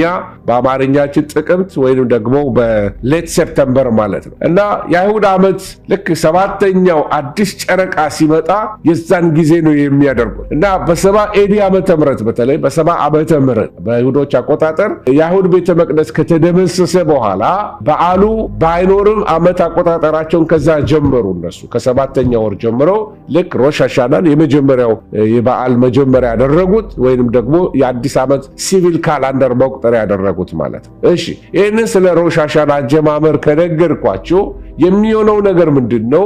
ሮሽ ሃሻና ዮም ኪፑር ከመሆኑ በፊት አሁን ዮም ኪፑር ምንድነው ነው? ዮም ኪፑር ማለት የስርየት ቀን ማለት ነው። በጣም ከአይሁዶች የከበረ ቀን ምንድነው ካላችኋቸው ዮም ኪፑር ነው። ስለ ዮም ኪፑር ኔክስት ፍራይዴይ እንመለከተዋለን ጌታ ቢፈቅድ። እና ሮሽ ሃሻና ከዮም ኪፑር በፊት 10 ቀን ቀድሞ ነው የሚጀምረው። ይሄ 10ሩ ቀን የሚደረግበት ነገሮች አሉ። 10ሩ ቀን በዚህ ሞደርን የአይሁድ እምነትም ውስጥ ዮሚም ኖአሪም አቲንግ እንደዛ ነው የሚለው ዮሚም ኖአሪም ብለው ነው የሚጠሩት፣ ወይንም የወዮታ ቀን የወዮ የሚባልበት ቀን የንስሐ ቀን ናቸው 10 ቀናት። ስለዚህ በሮሽ ሃሻና ላይ ያለው የሾፋር ድምፅ አንዱ ስራው ምንድነው? የሚያነቃ ጩኸት ነው፣ የሚያነቃ ደወል ነው። የስርየት ቀን መቅረቡን የሚያስታውስ ነው። ዮም ኪፑር እየመጣ ነው። 10 ቀን ቀርቶታል። ለዮም ኪፑር ቀን ተዘጋጁ። ለዮም ኪፑር ቀን ጾም ጸሎት አውጁ። ራሳችሁን መርምሩ። በንስሐ ወደ እግዚአብሔር ቅረቡ። ወደ እግዚአብሔር ተመለሱ። 10ሩ ቀናት ውስጣዊ ፍተሻ የሚደረግባቸው ራስ የመመርመር ጊዜ ነው። ሮሽ ሃሻና የሚያውጀው አሁን ሊመጣ 10 ቀን ቀርቶታል። ዮም ኪፑር ስርየት ሊሆን ነው። ከዛ በፊት መዘጋጀት አለብን፣ መንጻት አለብን፣ ንስሐ መግባት አለብን፣ መታጠብ አለብን፣ ኃጢአትን ከሕይወታችን ማራቅ አለብን። ስለዚህ ለአይሁዳዊ ሰው የሾፋሩን ድምፅ በሮሽ ሃሻና ቀን ሲሰማ ዮም ኪፑር ደረሰ ይላል። ሕይወቱን እንዲመረምር ጥሪ ነው። ሃሌሉያ! ሕይወትን ልንመረምር ይገባል። ታላቅ ቀን እየመጣ ነው ያለው። ክብር ለእግዚአብሔር ይሁን። ባለፈው ዓመት የበደሉትን ሁሉ ይቅርታ ይጠይቃሉ፣ እርስ በርሳቸው ንስሐ ይገባሉ። ይህ አሳሳቢ ጩኸት ነው እለዋለሁ። የሚያሳስብ ጩኸት ነው። ከነ ኃጢአትህ አይደለም ንጉሥ አምላክ ልትገናኝ የምትዘጋጀው። ኃጢአትን ታጠብ፣ የበደልካቸውን ይቅርበል፣ የበደሉን ይቅርበል። ከነ ቂም አይደለም፣ ከነ ጥላቻ አይደለም፣ ከነ በቀል አይደለም፣ ከነ ዘረኝነት አይደለም፣ ከነ አድመኝነት አይደለም። የመታጠብ ጊዜ ነው። መለከት እየተነፋ ነው። ንስሐ ሮሽ ሃሻና የሚያሳስበን ጭብጥ የሆነ ንስሐ፣ ፕራክቲካል ንስሐ ያስፈልግሃል። መታጠብ አለብህ፣ መታረቅ አለብህ፣ መስማማት አለብህ፣ መንገድን ማስተካከል አለብህ። የቆሸሸው ልብስ መታጠብ አለበት። ሕይወት መጽዳት አለበት። አካሄድ መስተካከል አለበት። ይህንን ነው የሚያሳስበው። ከአምላክ ጋር መንገድን ማስተካከል አለብህ። ድንገት ይመጣል ዮም ኪፑር። ምክንያት አላቸው የሚያስተምሩበት። በሮሽ ሃሻና ጊዜ የተለመደ ሰላምታ አላቸው እና ሰላምታቸው አንዱ ምን የሚል መሰላቸው? ስምህ በሕይወት መዝገብ ይጻፍ ይሏቸዋል። የሚገርም ሰላምታ ነው። ይሁዳን የሮሽ ሃሻና ጊዜ ነው። ስምህ ይጻፍ ይሏቸዋል እና የአንድ ሰው ስም በሕይወት መዝገብ ውስጥ መጻፍ እንደ መልካም ምኞት ነው የሚናገሩት እነሱ። በሕይወት መዝገብ ስም ይጻፍልህ ይላል። ስም ይጻፍልህ እና ሮሽ ሃሻና ላይ እንግዲህ አንዱ የሚያደርጉት ነገር ይሄንን ነው። ስማቸው በኋላ መጣበታለሁ። ሌላው አንዱ የሚያደርጉት በሮሽ ሃሻና ቀን ጣፋጭ ምግብ ይበላሉ። ፖም ይበላሉ። በተለይ በማር አድርገው ነው የሚበሉት። ባለፈው ባልሳሳት ራባይ አዲስ አበባ ያለ ወዳጄ ይሄንን ሲያደርግ ከቤተሰቡ ጋር ይቻለሁኝ። መካሻ ራባይ መካሻ በለስ እና ሌላው ደግሞ ሮማን እና ከነዚህ የተሰሩ ጣፋጭ ምግቦችን ነው የሚበሉ። እግዚአብሔር ስም የተባረከ እና ጣፋጭ ነገሮችን መብላታቸው ምን ማለት መሰላቸው? ጣፋጭ ዓመት ይሁንልህ፣ ሮሽ ሃሻና ጣፋጭ ይሁንልህ፣ አዲሱ ዓመት ጣፋጭ ይሁንልህ። ስለዚህ እነዚህ ምግቦች ይበላል። በፖም፣ በማር፣ በዘቢብ፣ በበለስ ጣፋጭ ነገር ጋር ከጉሮሯቸው ጋር ያደርጋሉ። ጣፋጭ ነገሮችን መመገባቸው ትርጉም አለው። በንስሐ የሚመጣ መራራ ጊዜ አለ። አሁን ከፊት ያሉ 9 ቀናቶች አሉ። ሮሽ ሃሻና መለከት የሚነፋበት ቀን ነው ብያቸዋለሁ። ያ አዲስ ዓመታቸው ነው። ጣፋጭ ምግብ ይበላሉ። ስምህ በሕይወት መዝገብ ይጻፍል ብሎ ሰላምታ ይባባላሉ። በጣም ከሚገርማችሁ ነገር አንዱ ከሚቀጥሉት ቀናቶች የንስሐ ጊዜ ስለሆነ መራራ ሐዘን ስላለባቸው በኃጢአት መጸጸት ስላለ ያንን የኃጢአት ጸጸት መቋቋም እንድትችል ይህን ጣፋጭ ነገር ብላ ብለው ጣፋጭ ነገር ይበላሉ። ከፊታችን ያለውን መራራ ጊዜ ለማሳለፍ ዛሬ ጣፋጩን እንብላ የሚል መረዳት አላቸው። ይሄ የነሱ መረዳት ነው እና ምን ማለት እንደሆነ ቀጥዬ ላሳያችሁ። ሌላው ሮማን ይበላሉ ብያችኋለሁ እና በዛ ጊዜ ተግባራቸው በሮማን ውስጥ ያለ ፍሬ አለ። ፍሬው የሮማን ፍሬ አይታችሁት እንደሆነ ቀይ ነው ሮማን እና ውስጡ በጣም ብዙ ፍሬዎች አሉት። ፖመግራኔት እዚህ ሀገር ላላችሁ ፖመግራኔት ቀዩ ፍሬ ማለት ነው እና ተግባርህ እንደ ሮማን ዘር ይብዛልህ፣ ስራህ እንደዚህ ይብዛልህ፣ መልካምነት እንደ ሮማን ዘር ይብዛልህ ተብሎ ይሄ ፖሞግራሜት እሱን ነው ስጦታም የሚሰጡት። አንዳንዴ በጎ ምኞታቸውን የሚገልጡት በእነዚህ ቃላት ነው። ሌሎች ደግሞ የሚያደርጉት አለ። ይቅርታ አድርጉልኝ ትንሽ ስለሞቀኝ። ይቅርታ በጣም እሺ። ሌሎች ደግሞ የሚያደርጉት ምንድነው? ፖመግራንን መብላት ብቻ አይደለም፣ ጣፋጭ መብላት ብቻ አይደለም። ሌሎች ደግሞ የአሳ ራስ ይበላሉ። የአሳ ራስ፣ የበግ ጭንቅላት ወይንም ራስ ይበላሉ። ምክንያቱም ይላሉ መጽሐፍ ቅዱስ ምን ይላል? ራስ እንጂ ምን አላረግም ጅራት አላረግም ስለሚል ጅራት አልበላም። በአዲስ ዓመት ምበላው ምንድነው? ራስ ነው ምበላው ይላሉ። ስለዚህ አሳ ከበሉ ራሱን ነው የሚበሉት፣ በግ ከበሉ ራሱን ነው የሚበሉት። ስለዚህ ራስ ሆናለሁ፣ ቀዳሚ ሆናለሁ፣ ከፍ ላለሁ፣ እግዚአብሔር ይባርከናል፣ ይህ አዲስ ዓመት የተባረከ ነው ለማለት እግርም አይበሉም፣ ራስ ነው የሚበሉት። እና ይሄ በጣም ለነሱ ፕራክቲካል የሆነ ምንድነው የሚታይ አይነት አርጎ ስላስተማራቸው በዛ መንገድ ነው በዓላቸውንም የሚያከብሩት። እና የአሳ ራስ ይበላሉ፣ የበግ ጭንቅላት ይበላሉ። ይሄ ደግሞ ጅራት ሳይሆን ራስ የመሆን ምኞትን መግለጫ ነው አልኳቸው። ዘዳግም 28 ላይ ታስታውሱ እንደሆነ በመግባት ብሩክሁን በመውጣት ብሩክሁን ራስ እንጂ ጅራት አትሆንም የሚል በረከት ስላላቸው ጅራት አይበሉ። እሺ እንግዲህ እንደ ራባዎች ወይንም እንደዚህ እንደ አይሁዶች መምህራን ትምህርት በሮሽ ሃሻና ቀን ይሄ እንግዲህ መጽሐፍ ቅዱሳዊ አይደለም፣ ግን የነሱ ትራዲሽን የሚያስተምራቸው በሮሽ ሃሻና ቀን የጻድቃንና የኃጥአን ዕጣ ፈንታ ይወሰናል ይላል። ስለዚህ ጻድቃን በሕይወት መጽሐፍ ላይ ይጻፋሉ በሮሽ ሃሻና ቀን፣ ኃጢአተኞች ደግሞ በሞት መጽሐፍ ላይ ይጻፋሉ ወይንም በፍርድ መጽሐፍ ላይ ይጻፋሉ ይላል። የራባዮች ትምህርት ነው ብያቸዋል። ነገር ግን በጣም ብዙ ሰዎች ከሁለቱም መጽሐፍ ሳይጻፉ ሊቆዩ ይችላሉ ይላል። ምን ማለታቸው ነው? በጻድቃን መጽሐፍ ላይ ይጻፉ ወይንም በሕይወት መዝገብ ላይ የማይጻፉ ወይንም ደግሞ በሞት ወይንም በፍርድ መዝገብ ላይ አይጻፉም፣ ይዛለታ ይቀራሉ ይላሉ። ምክንያቱም እስከ ዮም ኪፑር ድረስ ቀን ንስሐ የመግባት እድል አላቸው ይላል። እና ዮም ኪፑር ሮሽ ሃሻና ቀን ላይ 10 ቀን ከፊት አለ ብያቸዋለሁ፣ እስከ ዮም ኪፑር ቀን ድረስ። ስለዚህ እስከዛ ድረስ 10 የንስሐ ጊዜያቶች አሏቸው። 10 ቀናትን ከተጠቀሙበት በሕይወት መዝገብ ላይ ይጻፋሉ። 10ሩን ቀናት ካልተጠቀሙበት ግን በፍርድ ላይ ይጻፋሉ ማለት ነው። ስለዚህ ዕጣ ፈንታቸውን እንዲያስተካክሉ 10 ቀናት እድል ተሰጥቷቸዋል። የብዙ ሰዎች ይህን እንደሚናገሩ ትምህርት የሚሆነን ነገር አለ። ክብር ለእግዚአብሔር ይሁን። እንዳለ በእግዚአብሔር ቃል መደገፍ ባንችልም ትምህርት የሚሆነን ነገር አለ። ምን ማለታቸው ነው? እግዚአብሔር የንስሐ ጊዜ ይሰጣል፣ የመመለስ ጊዜ ይሰጣል፣ የመታረቅ ጊዜ ይሰጣል። ነገር ግን አንዴ ጀጅመንት ፕሮናውንስ ከተደረገ፣ አንድ ጊዜ ፍርድ ከታወጀ በኋላ ግን ጌታ ሆይ ቢባል ከፍርድ መመለስ የለም። የንስሐ ጊዜው ያለፈበት ሰው ከሞት በኋላ ለሰው አንድ ጊዜ ፍርድ ወይም ሞት፣ ከዛ ደግሞ ፍርድ ይጠብቀዋል ይላል መጽሐፍ ቅዱስ። በሕይወት እያለ ንስሐ ያልገባውን ሰው በፍታት መንግሥተ ሰማያት አናስገባው። ደግመዋለሁ። በሕይወት እያለ በንስሐ ከእግዚአብሔር ጋር ያልታረቀን ሰው ከሞተ በኋላ በንስሐ በፍታት በዕጣን ወደ እግዚአብሔር መንግሥት አናስገባው። ይህንን ስናገር ሃይማኖቱን ለመቃወም ሳይሆን በእግዚአብሔር እውነት ላይ ተመርኩዤ ነው የምናገረው። ለዚህ ለሰው አንድ ጊዜ ሞት፣ ከዛ ፍርድ ተበይኖበታል። አንድ ሰው ከተሻገረ በኋላ ሞትን ካለፈ በኋላ የማንም ጸሎት አይመልሰው፣ የማንም ጸሎት መንግሥተ ሰማያት አያስገባው። እሱ በምድር እያለ ንስሐ ገብቶ ከአምላኩ ጋር መንገዱን ሊያስተካክል ይገባዋል። ስለዚህ በስርየት ቀን ሁሉም ሰው ከሁለቱ መጽሐፍ በአንዱ ቦታ ላይ ተጽፏል ማለት ነው። እንደነሱ መረዳት ማለት ክብር ለእግዚአብሔር ይሁን። ስለዚህ ይሄ ራባዮች መረዳት ነው። ራባዮቹ የሚናገሩት ይሄ ነው። ስለዚህ ዕብራይስጥ መጽሐፍ ቅዱስ ውስጥ ሄዳችሁ ስትመለከቱ የበዓላት ቀን እንግዲህ ሮሽ ሃሻና ክርስቲያኖችን የሚጠቁመን አንድ ትልቅ እውነት አለ ሊያሳየን የሚፈልገው በመሲሁ በኢየሱስ ክርስቶስ ላይ እምነታቸውን ላደረጉ በመስቀሉ ሥራ ላይ ላመኑ እውነተኛ የንስሐ ጥሪ፣ እውነተኛ ከልብ ወደ እግዚአብሔር የመመለስ ልብን የመመለስ ጥሪን ትክክለኛ መረዳት የተቀበሉ በሕይወት መዝገብ ላይ ስማቸው ይጻፋል። ለሰው ልጆች ሁሉ የሚሰጥ እድል ነው። ይሄ የሕይወት መዝገብ ወይንም ደግሞ የጥፋት መዝገብ ወይንም የሞት መዝገብ ካለ እነዚህ ሁለት መዝገቦች ላይ ሰዎች ይጻፋሉ።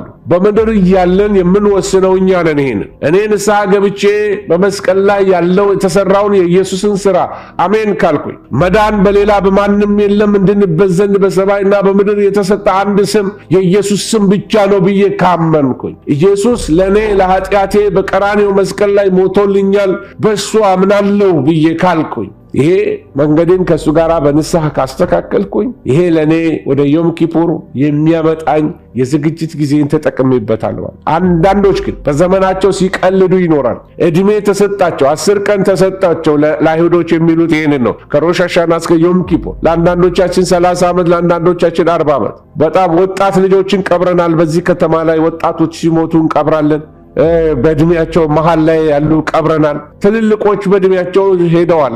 እነሱ እንኳን ዘመናቸው ኖረው ነው። ነገር ግን ጥያቄ ይሄ ነው፣ በዘመናችን ላይ ኤክስፓየሪ ዴት እንዳለብን እናውቃለን ወይ? ጉብዝና በምን እንደሚደመደም ሁሉም ሰው አርጅቶ አይሞትም። ያለ እድሜያቸው የሚሞቱ ብዙ ሰዎች አሉ። በወጣትነታቸው የሚጠሩ ሰዎች አሉ። ንስሐ ካልገባን፣ መንገዳችንን ካላስተካከልን ወገኖች ሆይ ንስሐ በቂም ያላችሁ ክርስቲያንም ብትሆኑ አማኞችም ብትሆኑ ይቅር የማትሉ ሰዎች፣ በቀለኛ ሰዎች፣ ቂም ይዛችሁ ዘመናችሁን የምትኖሩ ሰዎች ቢኬርፉል።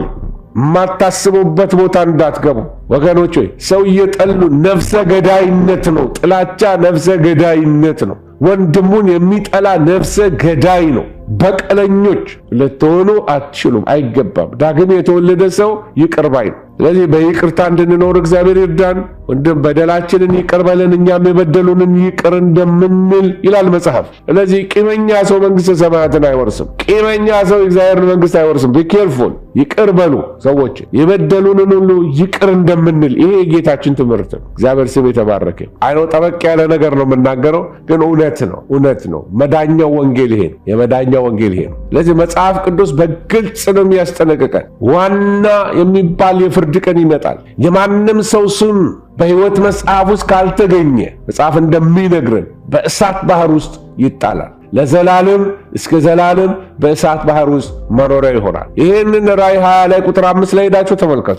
እድል ይሰጣል ጌታ፣ እድል ይሰጣል። አንዳንዶች እድሜ መጨረሻቸው በሽምግልና ወራታቸው ሁሉ ልባቸው እንደደነደነ ይሞታል። አንዳንዶች ይቅር ሳይሉ በቂም ይሞታሉ።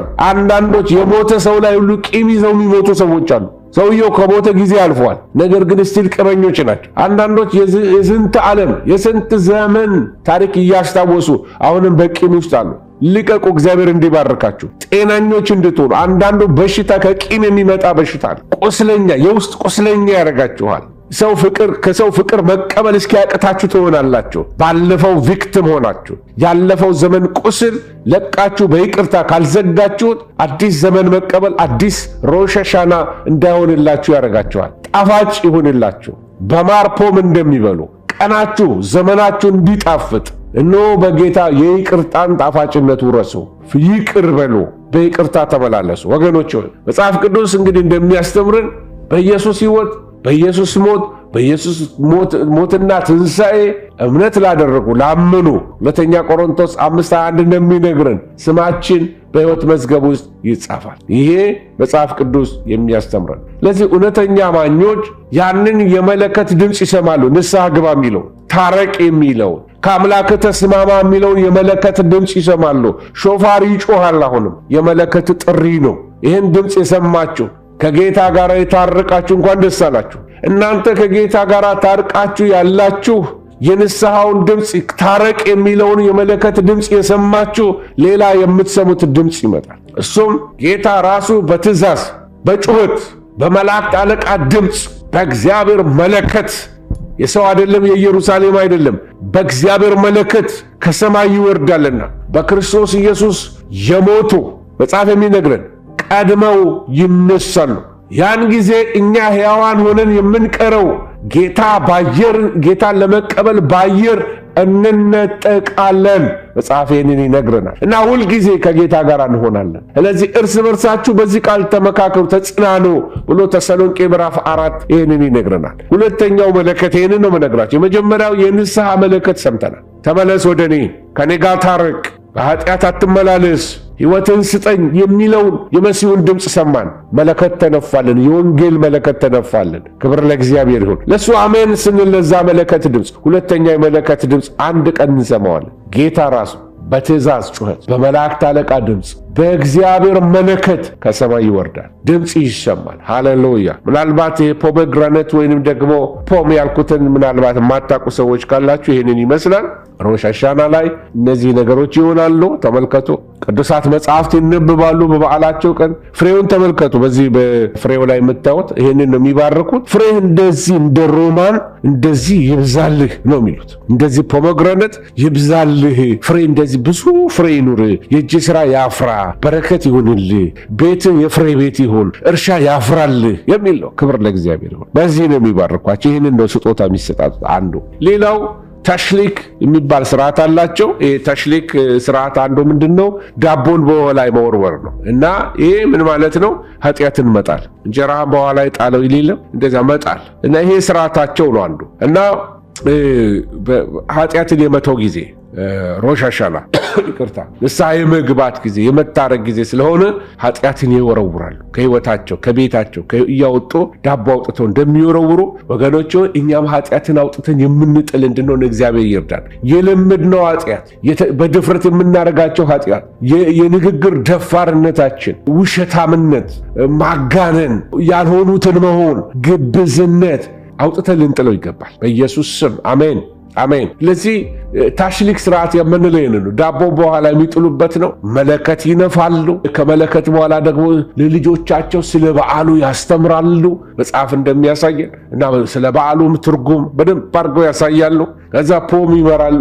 ፖምና ማር አብረው ይበላሉ። ጣፋጭ ነገር ቅድም እንዳልኳቸው እና ሮማንን ይሰጣጣሉ። ፍሬ ይብዛልህ ይባባላሉ። ያ ቀን ደግሞ ትልቁ ነገር የረፍት ቀን ነው። ሮሽ ሃሻና ኦፍኮርስ ኃጢአትን ስንጥል እኮ ረፍት አለ። ኃጢአትን ስንተው እኮ ረፍት አለ። እንቅልፍ አለ። ደስ የሚል እንቅልፍ፣ ሰው ተኝቶ ያለ ቅዠት የሚነሳበት ረፍት እኮ አለ። ክብር ለእግዚአብሔር ይሁን። ሰላምታ ሲሰጣጡ ተመልከቱ። ሻናቶቫ ይባላሉ። ሻናቶቫ እና ምን ማለት ነው? ይኸው በሮሽ ሃሻና እንኳን አደረሰ፣ መልካም ሮሽ ሃሻና፣ የደስታ በዓል እንኳን አደረሰህ ነው የሚባባሉ። አይሁዶች በኢየሩሳሌም ያላችሁ ቅዱሳን ይህን ታውቃላችሁ። እግዚአብሔር ስም የተባረከ ይሁን። ስለዚህ መጽሐፍ ቅዱስ አንዱ ቢያስተምርን ሮሽ ሃሻና በዚህ በመጨረሻ ዘመን ላለን ሰዎች ብዙ መልእክቶች አሉት። እግዚአብሔር ስም የተባረከ ይሁን። ዛሬ በዚህ ነው ሰመራይዝ ላደርግላችሁ ፈልገው መልእክት አለው ጌታ። መለከት በዓል ብለን ስንነጋገር ወደ ዘመናችን ልውሰዳችሁ። ያለንበት ዘመን አሁን ያለንበት ዘመን የምጣር መጨረሻ ደርሰናል። የዘመን መጨረሻ ላይ ደርሰናል ወገኖች ሆይ አርዕስተ ዜናዎችን ተመልከቱ። ሚዲያ ላይ ሄዳችሁ ተመልከቱ። ዓለማችን ቁልቁል እየተንሸራተተች ነው ያለች። በጣም አስቸጋሪ የሆነ መንገድ እየሄደች እንዳለ ማንም ሰው ሊለየው የሚችል ዘመን ላይ ደርሰናል። ማንም ዘመኑ ደርሷል ብሎ ሊነግረን የማያስፈልግ ግልጽ የሆነ የፖለቲካ ውጥረቶች ትመለከታላችሁ። የተፈጥሮ አደጋዎች ትመለከታላችሁ። የበሽታዎች መስፋፋትም እየተባባሱ የመጡ ነገሮች አሉ። መለከት እየነፋን ነው። አዋጅ እየታወጀ ነው። ሾፋር እየተጮኸ ነው ያለ። አማኝነን የሚሉ ብዙ ሰዎች፣ ብዙ ታላላቅ ሰባኪዎች ከእምነት እየወደቁ ያሉበት ጊዜ ላይ ነው ያለን። ቻርልስ ስታንሊ የሚባሉ አባት ከአትላንታ አካባቢ የሚኖሩ አባት ናቸው። እንደውም በአትላንታ ያለችው የኢትዮጵያ ቤተክርስቲያን መመስረት ምክንያት ከሆኑ አባት አንዱ ናቸው እና እኛ አባት ወደ ጌታ ሄዱ። በቴሌቪዥን በጣም የታወቁ ሰባኪ ናቸው እና የእሳቸው ልጅ አንዲ ስታንሊ አንደኛ መጽሐፍ ቅዱስ ከትራዲሽን አይበልጥም ብሎ መጽሐፍ ቅዱስን ቀጥታ እንደ ኦቶሪቲ ከመቀበል ትራዲሽንንም መቀበል አለብን የሚል ባህልን መቀበል አለብን እያለ ያስተማረ።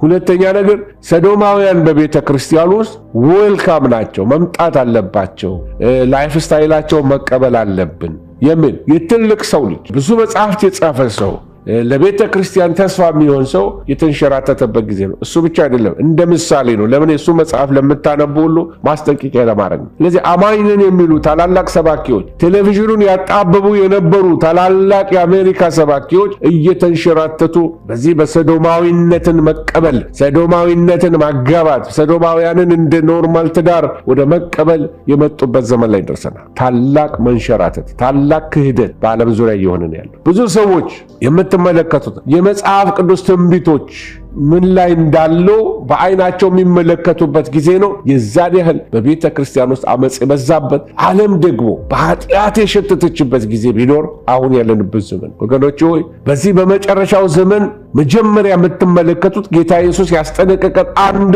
መታለል ወይንም ዲሰፕሽን ይባላል። ዛሬ በቤተ ክርስቲያን ካሉ ታላላቅ ወንዶችና ሴቶች አገልጋዮች ታላላቅ አሉ የሚባሉ አባቶች ትልቅ ስጋት ከሆነብን ነገር አንዱ ይሄ በቤተ ክርስቲያን ውስጥ ያለ የመንሸራተት ጉዳይ ነው። ዲሰፕሽን አዲስ ነገር አይደለም። መንሸራተት ብዙዎች ከዚህ በፊት ተንሸራተዋል። አሁን ግን አይን ያወጣ መንሸራተት በአስተምህሮ ደረጃ በመቀበል ደረጃ አንቱ የሚባሉ ሰዎች ሁሉ እየተንሸራተቱ ትመለከታላችሁ። ምንድነው እየሆነ ያለው? ወገኖች ሆይ በጥንቷ እስራኤል ታስታውሱ እንደሆነ በኢዮስያስ ዘመን ላይ ብዙ ሃይማኖታዊ ማሻሻያ የተደረገበት ዘመን ነበር። ካህናቶቹ በመቅደስ ውስጥ ጣዖትን አስቀምጠው እግዚአብሔርን አብረው ያመልኩ ነበር ወገኖች። ስለዚህ አብረው ሁለቱንም ጣዖትንም at the same time ደግሞ ኤሎሂምንም አብረው ማምለክ የፈለጉበት ጊዜ ነበር። ሪቫይቫል ሲነሳ ግን እነዚህን ነገሮች ቀለጣጥመው ያወጧቸው ነበር ወገኖች። ህዝቡ በፈቃዱ የእስራኤል ሕዝብ በፈቃዱ ጣዖትን ያመለከበት ዘመን ነበር። እግዚአብሔርን ካምልኳቸው አላወጡትም። እግዚአብሔር ይኑር፣ ነገር ግን እግዚአብሔር ብቻ ሳይሆን ሌሎችንም እንጨምር። ፕሉራሊዝም ይባላል። ብዙሃናዊነት፣ ሌሎች አማልክትም። ዛሬ በቤተ መቅደስ ውስጥ በእግዚአብሔር ቤት ውስጥ ሜዲቴሽን፣ ዮጋ፣ ትራንስደንታል ሜዲቴሽን፣ ሂንዱይዝም፣ እስላም እነዚህ ሁሉ አንድ ላይ መርጅ እያደረጉ መጥተዋል። ክርስትናና እስልምና መርጅ ሲያደርጉ ክሪስላም የሚል ሙቭመንቶች ተነስተዋል። የሂንዱ ትምህርቶች ወደ ቤተ ክርስቲያን እየገቡ ነው ያሉት።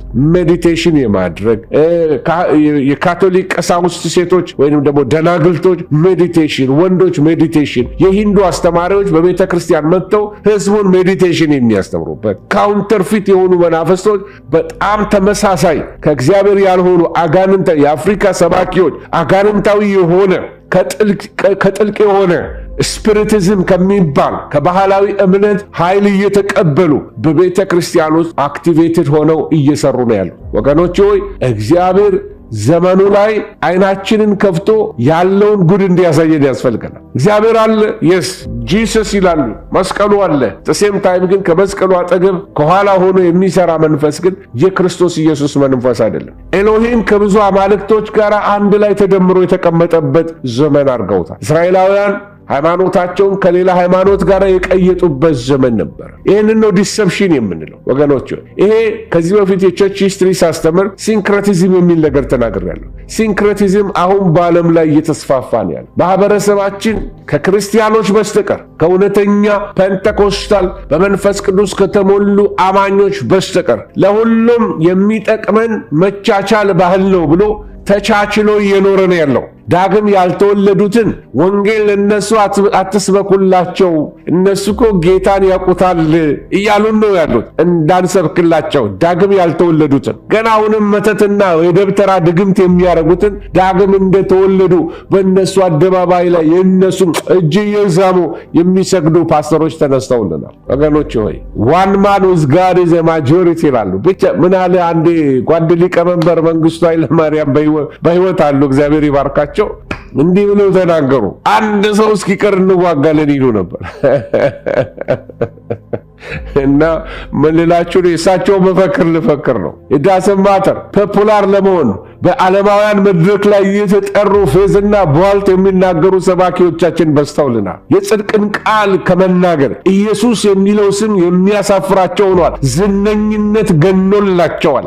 በዝነኝነት ከመወሰዳቸው የተነሳ በኢየሱስ አፍረውበታል። በክርስቶስ የመስቀሉ ቃል አፍረውበታል። መዳን በኢየሱስ ብቻ ነው የሚለውን ኮምፕሮማይዝ የሚያደርገው ብዙ አብያተ ክርስቲያኖች ተነስተዋል። ብዙ ፓስተሮቻችንም አለ። ወገኖች ሆይ ሁሉንም አይነት የነውር ባህሪያቶች ተቀባይ አድርጎ ኦኬ ሰዶማዊነትም እነሱንም እኮ እግዚአብሔር ይወዳቸዋል። ደሞመንት እናንተ ሰዶማዊነት ኃጢአት ነው ማለት ስትጀምሩ እንዴ ጀጅ አታርግ እንጂ አትፍረድ እንጂ ለምን ጀጅ ታደርጋለህ ይሏቸዋል። ደግሞ እንዴ በደንብ ይፈርዳል እኮ ኢየሱስም ወገኖች ሆይ ይፈርዳል ወገኖች ሆይ። ስለዚህ አንዳንድ አብያተ ክርስቲያናትና ፓስተሮች ከትክክለኛው ትምህርት እንደወጡ ልነግራችሁ ፈልጋለሁ። እውነትን ኮምፕሮማይዝ በማድረግ ኃጢአትን ባለመገሰጽ ኮምፕሮማይዝ እያደረጉ ማመቻመች ህይወት ውስጥ ገብተዋል። ይሄ ሌላ አዝማሚያ ብቻ አይደለም። ባህላችን የሚያታልል በባህላችን ውስጥ ባህላችንን የሚይዝ የማታለል መንፈስ አለው። ህዝባችን እንዲቀበለው ለማላመድ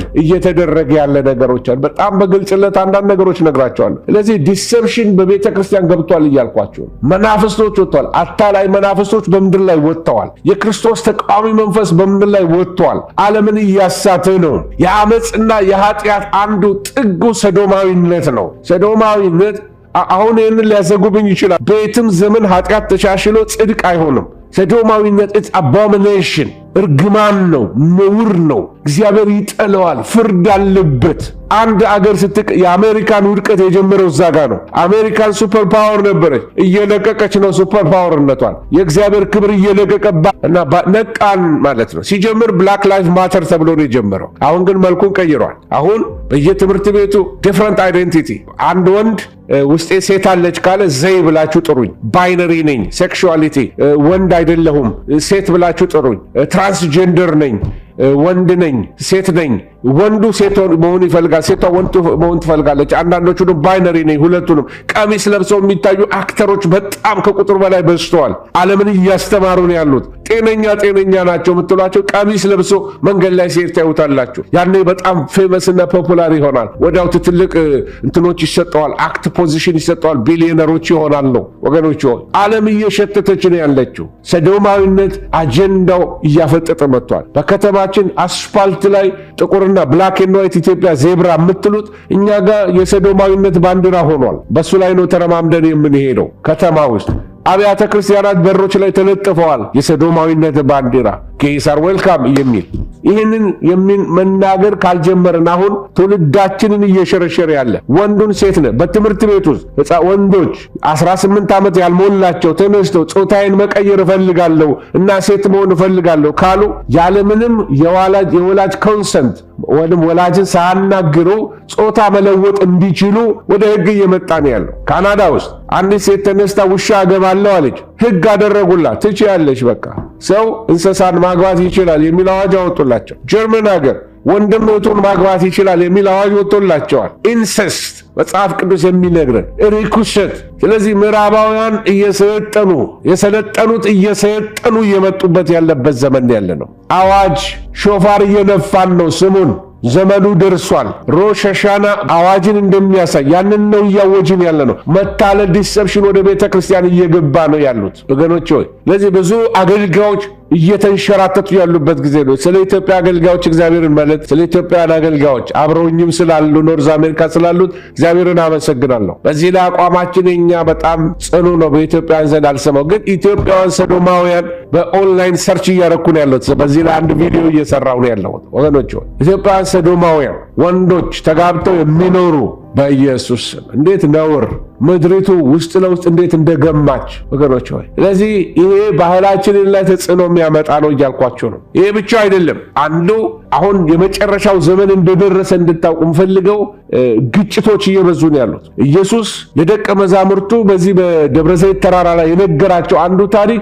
የመጨረሻው ዘመን አንዱ ምልክቱ ምንድን ነው ሲሉት ጦርነትና የጦርነት ወሬ ትሰማላችሁ ብሎ በማቴዎስ 24 ቁጥር 6 እና 7 ላይ ይነግራቸዋል። አለመግባባቶች እየጨመሩ ሲሄዱ አገሮች እየተጋጩ፣ ይሄ አንድ ጊዜ ብቻ የምናየው ላይሆን ይችላል። የራእይ መጽሐፍትን ስትመለከቱ የግጭት ባህሪያትን ትመለከታላችሁ። የማባራ የማቋርጥ አስከፊ የሆነ ጦርነቶች፣ በቃ ኮንቲኒየስ የሆነ ጦርነቶች እየተነሱ ይሄዳሉ ወገኖች። መላው ዓለምን እያካተተ የሚሄድ ጦርነቶች ይነሳሉ። ጃፓንና አሜሪካን ተመልከቱ። ቻይና ጃፓንን ብትነካ ወዮልሽ የሚል ነገር ትመለከታላችሁ። ጃፓን ለመጀመሪያ ጊዜ ጦር መሳሪያዎች መስራት ጀምራለች። እስካሁን ድረስ አልነበራትም። የጦር መሳሪያ አትሰራም ነበር። መካከለኛው ምስራቅ ላይ ስትሄዱ አገሮች ኒውክለር ለመታጠቅ ኢራን እየተዘጋጁ ነው ያለው። እስራኤልን ትበርናት ከምድር ላይ ቆርጠን እንጥላታለን የሚል እና አህመዲናጃድ እየዛቱ ነው ያሉት። ሩሲያ ራሽያ በጣም ኃይለኛ ሄዴክ ለአሜሪካ የሆነባት አንዱ ነው። ለነገሩ በጥባጩ አሜሪካ ናት፣ ሩሲያም ያው ናት። ስለዚህ ከዚህ ዓለም ሲስተም በጎ ነገር አንጠብቅም። ስለዚህ ሩሲያና አሜሪካ ያላቸው ቴንሽን በዚህ በዩክሬን ጉዳይ ላይ፣ ጃፓን ከቻይና ጋር ያላት ቴንሽን ወይም ውጥረት፣ ከታይዋን ጋር ያላት ውጥረት ቻይና ከዚህ የተነሳ ነው አሁን በጣም ቻይናዎቹ ብልጥ እየሆኑ ነው ያሉት። አፍሪካን የሚፈልጉት ምናልባት የቻይናን መርከቦችን ለማስቆም አሜሪካን ቀይ ባህርን እንዳትጠቀም ወይ ቀይ ባህርን እንዳትጠቀምበት በመፍራት ምን እያደረገች ነው ያለችው? ጅቡቲ ላይ ፖርት ተሰርታለች። የራሷ ጦር ካምፕ አላት። ከሀገሯ ውጭ የጦር ካምፕ ያላት አፍሪካ ላይ ነው። ምክንያቱም ከዛ አካባቢ ያለውን ነገር ማነቆ እንዳይሆንባት አሜሪካኖች ዙሪያዋን ይዘዋታል። አይላንዱን ይዘውባታል የቻይና። ስለዚህ ለማፈን ይህንን ለመዳን ስትል ደግሞ እሷም የራሷን ማድረግ የምትችለውን ነገር ታደርጋለች። ታይዋን የኔ ናት እያለች ነው ቻይና። ካታር ከሌሎች ዓለሞች ጋር የነበራቸው ግጭት ምን ላይ እንደደረሰ ባላቅም ኢራን፣ እስራኤል፣ ሶሪያ እነዚህ ሀገሮች በኃይለኛ ቴንሽን ውስጥ ያሉ ሀገሮች ናቸው። አፍሪካ ላይ ያለውን ቴንሽን ሳናነሳ ማለት ነው በነገድ መካከል ያለው ግጭቶች እየጨመሩ ነው ያሉት። ግጭት እየጨመረ ነው ያለው። ጥፋት እየበዛ ነው ያለው። ማቴዎስ 24:7 የሚነግረን የተፈጥሮ አደጋዎች፣ የመሬት መንቀጥቀጥ፣ ወረርሽኝ፣ ቸነፈር የዘመን መጨረሻን እያሳየን ያለው። ክብር ለእግዚአብሔር ይሁን። ወገኖች ሆይ ዘመኑ እየደረሰ ነው። የሰው ሞራል እየተበላሸ ነው ያለው። ኢሞራሊቲ እየጨመረ ነው ያለው። ስለዚህ በዚህ በመጨረሻው ዘመን ላይ በእግዚአብሔር ሕዝብ ላይ ጥላቻ እየጨመረ ነው ያለው። መከራ ባባኞች ላይ እየጨመረ ነው ያለው። በዚህ ዘመን ላይ ኢየሱስ የሚባለው ስም ለሰለጠነው ዓለም የሚጠላ ስም ሆኗል። የተወደደ ስም አይደለም። ሌላ ስም እንደፈለጋችሁ ጥሩ፣ ደስታቸውን they don't care። ኢየሱስ ስትሉ ግን በቃ ሰው ሁሉ ገላምጦ የሚያያችሁ ያኔ ነው። በጣም ጥሩ አገሮች፣ ሰላማዊ አገሮች፣ በአንድ ወቅት አባቶቻቸው ሚስዮናውያንን የላኩ አገሮች፣ አገራቸው በክርስትና የምትታወቅ በክርስትና ባለጠጋ የሆኑ አገሮች፣ ስርዓታቸውን በእግዚአብሔር ቃል የቀረጹ አገሮች ተመልሰው በኢየሱስ ላይ ጥላቻ አላቸው። ዛሬ ወገኖች ሆይ መጽሐፍ ምን ይላል? በዚያ ጊዜ ለመከራ አሳልፈው ይሰጧችኋል፣ ይገድላችኋል፣ ስለ ስሜም በአሕዛብ ዘንድ ሁሉ የተጠላችሁ ትሆናላችሁ ይላል። እያየነው ነው ያለነው። ብዙ ታላላቅ ዩኒቨርሲቲዎች ፕሮሞሽን ሲሰጡ ክርስቲያን ከሆነ አስተማሪ ወይም ፕሮፌሰሩ ክርስቲያን ከሆነ በፍጹም ፕሮሞሽን አይሰጡትም ያሉ። ሚዲያ ተመልከቱ። ሲኤንኤን ለእግዚአብሔር ቃል ያለው ጥላቻ፣ ታላላቅ ቢቢሲ፣ እነዚህ ታላላቅ አውታር የሚባሉ ሚዲያዎች፣ መገናኛ ብዙሃኖች ስለ ኢየሱስ ላይ ያላቸው ጥላቻ፣ ቤተክርስቲያን ላይ ሰንክ ሲያገኙ እንዴት እንደሚያራግቡት የጥላቻቸው ጥግ ይሄ ነው አይባልም። ሰዶማዊነትን እያራገቡ ይገኛሉ። ትልቅ አንከርማን የሚባሉ ዜና አንባቢዎቻቸው ማለት ነው እንደነ ዶን ምናምን የሚባሉት ሲኤንኤን ላይ የምትመለከቷቸው ኃይለኛ ሰዶማውያን የሆኑ ሰዶማዊነትን ፕሮሞት የሚያደርጉ ሰዎች ትልቅ ታዋቂና የሚታዩ ሰዎች ሆነዋል። ስለዚህ ለሹመት እንኳን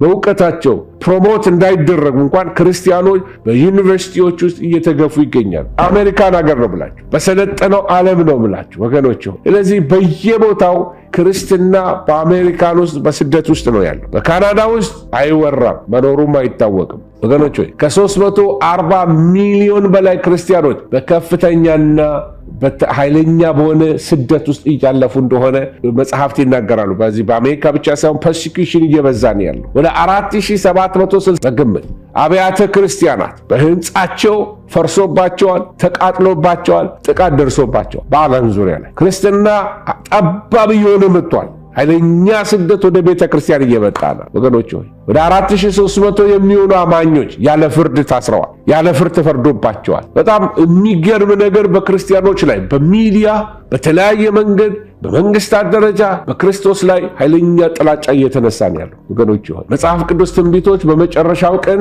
ማታለል ይሆናል፣ ግጭት ይሆናል፣ ውድመት ይሆናል፣ መከራ አለ ይለናል። ወገኖች ሆይ ስለዚህ ከዚህ ሁሉ የሚያስችለው ጌታ አለን። ኮቪድ-19 ወረርሽኝ ከመጣ በኋላ ነገሮች እንደሚቀየሩ ገብቶን ነበር። ለምን?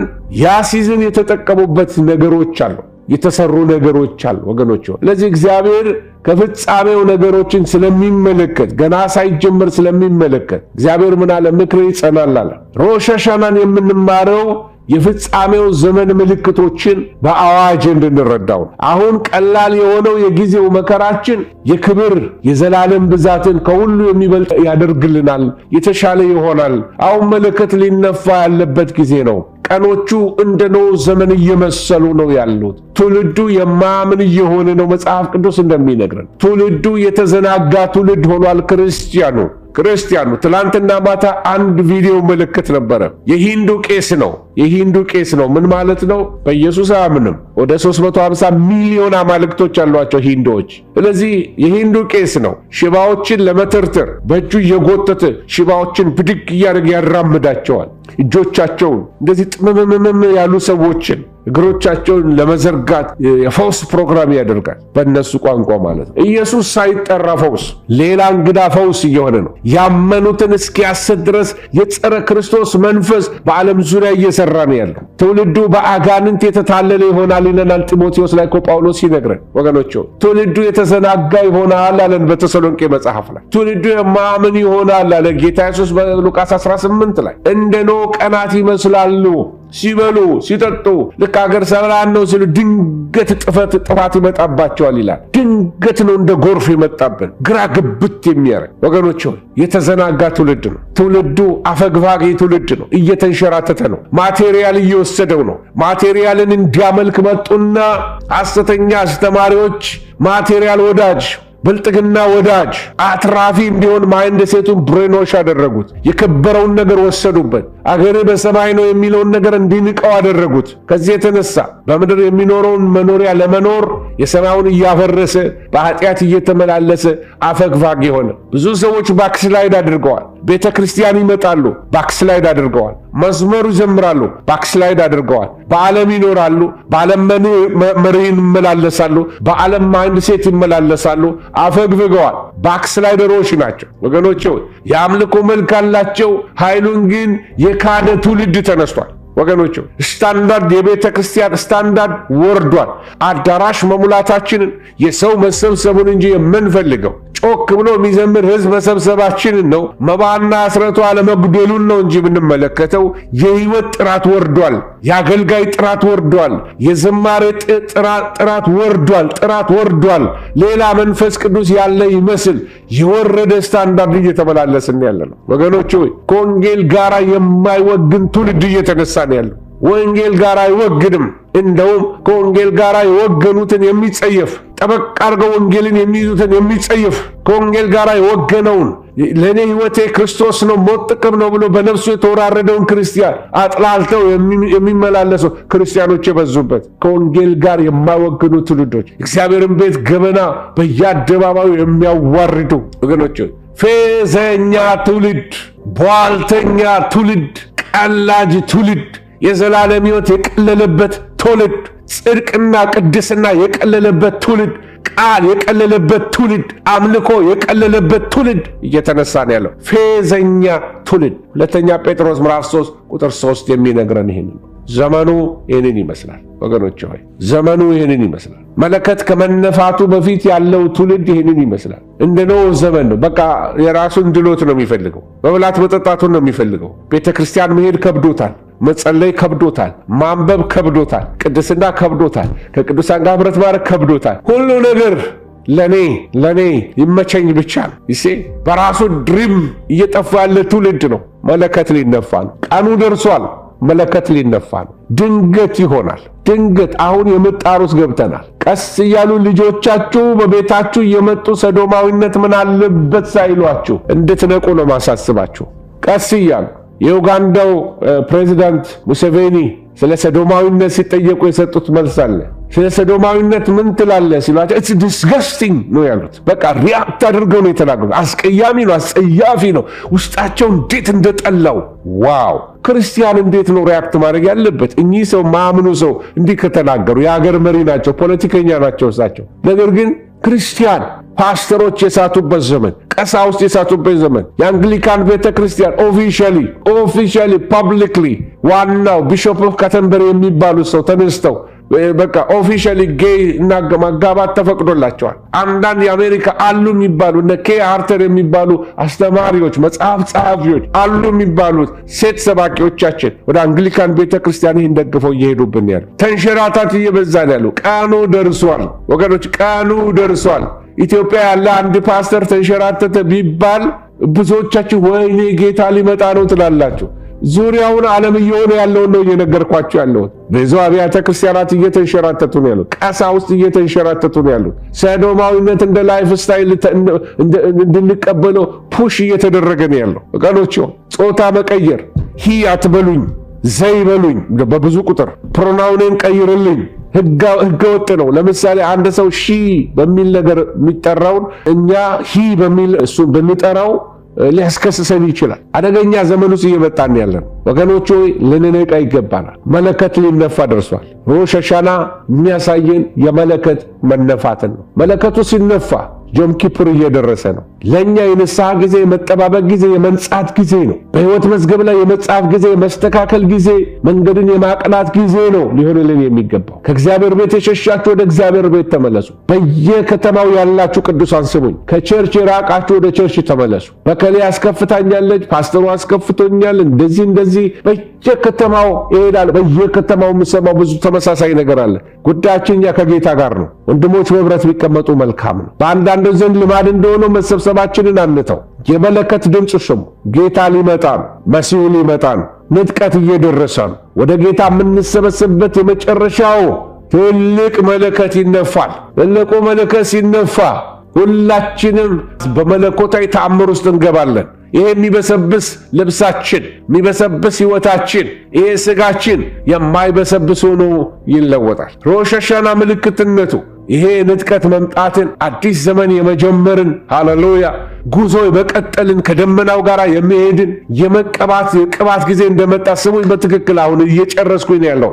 ድቅድቅ ጨለማ በምድር ላይ ይመጣል፣ በአንቺ ላይ ግን ብርሃን ይሆናል ብሎ እግዚአብሔር የተናገረበት ጊዜ ነው። አሁን ድቅድቅ ጨለማ በምድር ላይ ይመጣል። አሁን የጌታ የሆኑት የሚያበሩበት ጊዜ ነው። የጌታ የሆነው የሚለይበት ጊዜ ደርሷል። ኮምፕሮማይዝ የሚያደርጉ የሚገለጡበት፣ ሐሰተኞች ከእውነተኞች የሚገለጡበት ዘመኑ መጥቷል። አሁን ጊዜው ደርሷል። ሃሌሉያ!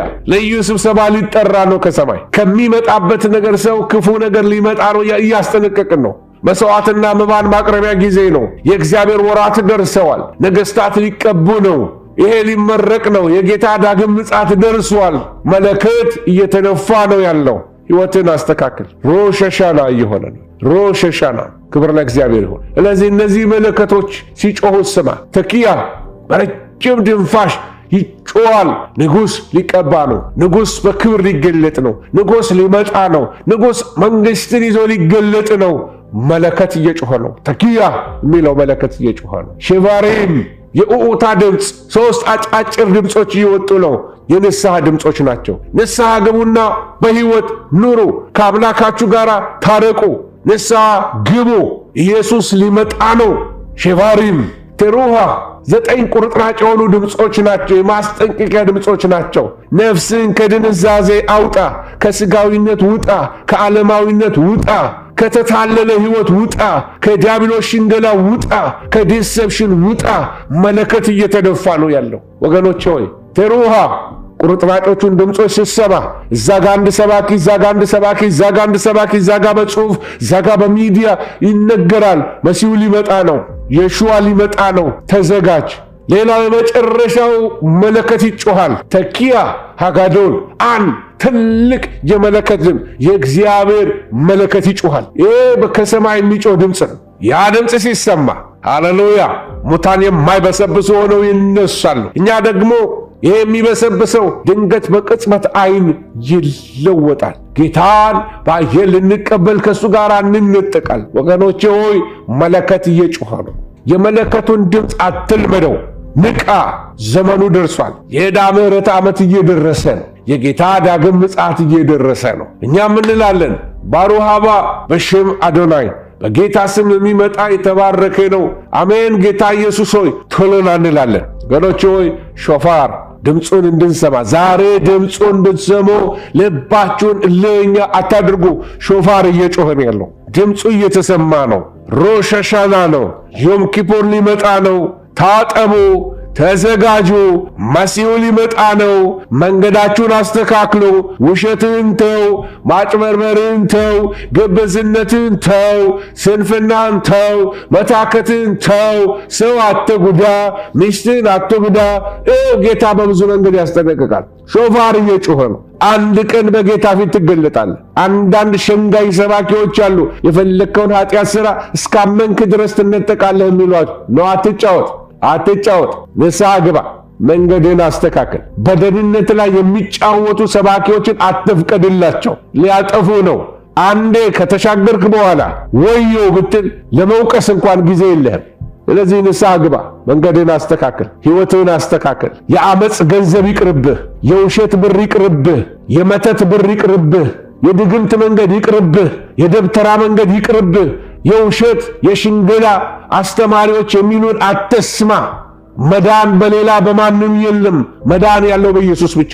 አካሄድን ከእግዚአብሔር ጋር አስተካከል። አማኝ ሆይ፣ የጌታ የሆንከው ሆይ፣ በደም የታጠብከው ሆይ፣ መንገድን አስተካከል። ኢየሱስ ሊመጣ በደጅ ነው። አሜን። ጌታ ኢየሱስ ሆይ ቶሎ እንላለን። እግዚአብሔር የሰማነውን ይባርክልን። 2 ደቂቃ ሲቀር ነው ፕሮግራሜን የጨረስኩት። ክብር ለእግዚአብሔር ይሁን። ኢየሱስ ክርስቶስ ጌታ ነው። ሃሌሉያ። ኢየሱስ ክርስቶስ ምናልባት ጌታን ያልተቀበላችሁ ሰዎች፣ ንስሐ ያልገባችሁ ሰዎች ካላችሁ ንስሐ ግቡ። ምናልባት ደግሞ ይቅር ያላላችሁ ሰዎች፣ ቂም በሰው ላይ ያለባችሁ፣ በአገልጋዮች ይሁን በቤተ ክርስቲያን ይሁን ሪዘንትመንት፣ በቀል፣ ቂም ያለባችሁ፣ ኩርፊያ ያለባችሁ፣ ቅሬታ ያለባችሁ ዛሬ ጣሉት። እንጀራን በኋላ ይጣሉ፣ ዳቦ ይጥላሉ አልኳችሁ በሮሽ ሐሻና ላይ። ስለዚህ ጣሉት፣ ወርውሩት፣ አውጡት። ቤታችሁ ውስጥ ያለ እርም አውጡት። በቃ አይደለም እንትን ቂም ይዛችሁ ያላችሁ ሰዎች ካላችሁ የሷ ነገር የምትሉት ነገር ካለ ልቀቁ። ዛሬ ልቀቀው። አንተም ቂመኝነት፣ ዘር የምትጠሉ ሰዎች፣ ሌላውን ዘር የምትጠሉ ሰዎች ካላችሁ ልቀቁ። ዛሬ ልቀቁ። ባለፈው ጦርነት በሆነው ነገር ቂም ያዛችሁ፣ ጥላቻ ያዛችሁ፣ ቤተሰብን አጠፉብኝ እንዴ ቂም ያዛችሁ፣ ሪሊዝ አድርጉ። አሁን እንጀራህን በኋላ ይጣለው። ተው፣ ግድ የለም። እግዚአብሔር የበቀል አምላክ ነው። ፍርድን ለጌታ ተውለት፣ ግድ የለም። የበደለሽን ሰው ይቅር በይ፣ ፍቺው፣ ልቀቂው። ሪሊዝም የጎዷችሁን ሰዎች ሪሊዝ ደም። ከሬሳ ጋር ትኖሩ። ከሞተ መንግሥት ሕግ እየሆነ መጥቷል። አመፅ ርኩሰት እየሆነ መጥቷል። አገር አስተዳዳሪዎች አመፀኞች እየሆኑ መጥተዋል። ሰዶማውያን ታላላቅ ቦታ እየያዙ መጥተዋል። ልጆቻችንን በፈለጉት መንገድ ሊመሩ በጣም በብዙ የሚተጉበት ዘመን ላይ ያለነው ቤተክርስቲያን he is coming soon indeed hallelujah። እያንዳንዱ we see all the symptoms around us። መንግስታትን ተመልከቱ፣ ዙሪያውን ተመልከቱ፣ ዘመኑን ተመልከቱ። የይሳኮር ልጆች ተመልከቱ። ዘመኑ ደርሷል። ኢየሱስ ይመጣል። እግዚአብሔር የሰማነውን ይባርክ።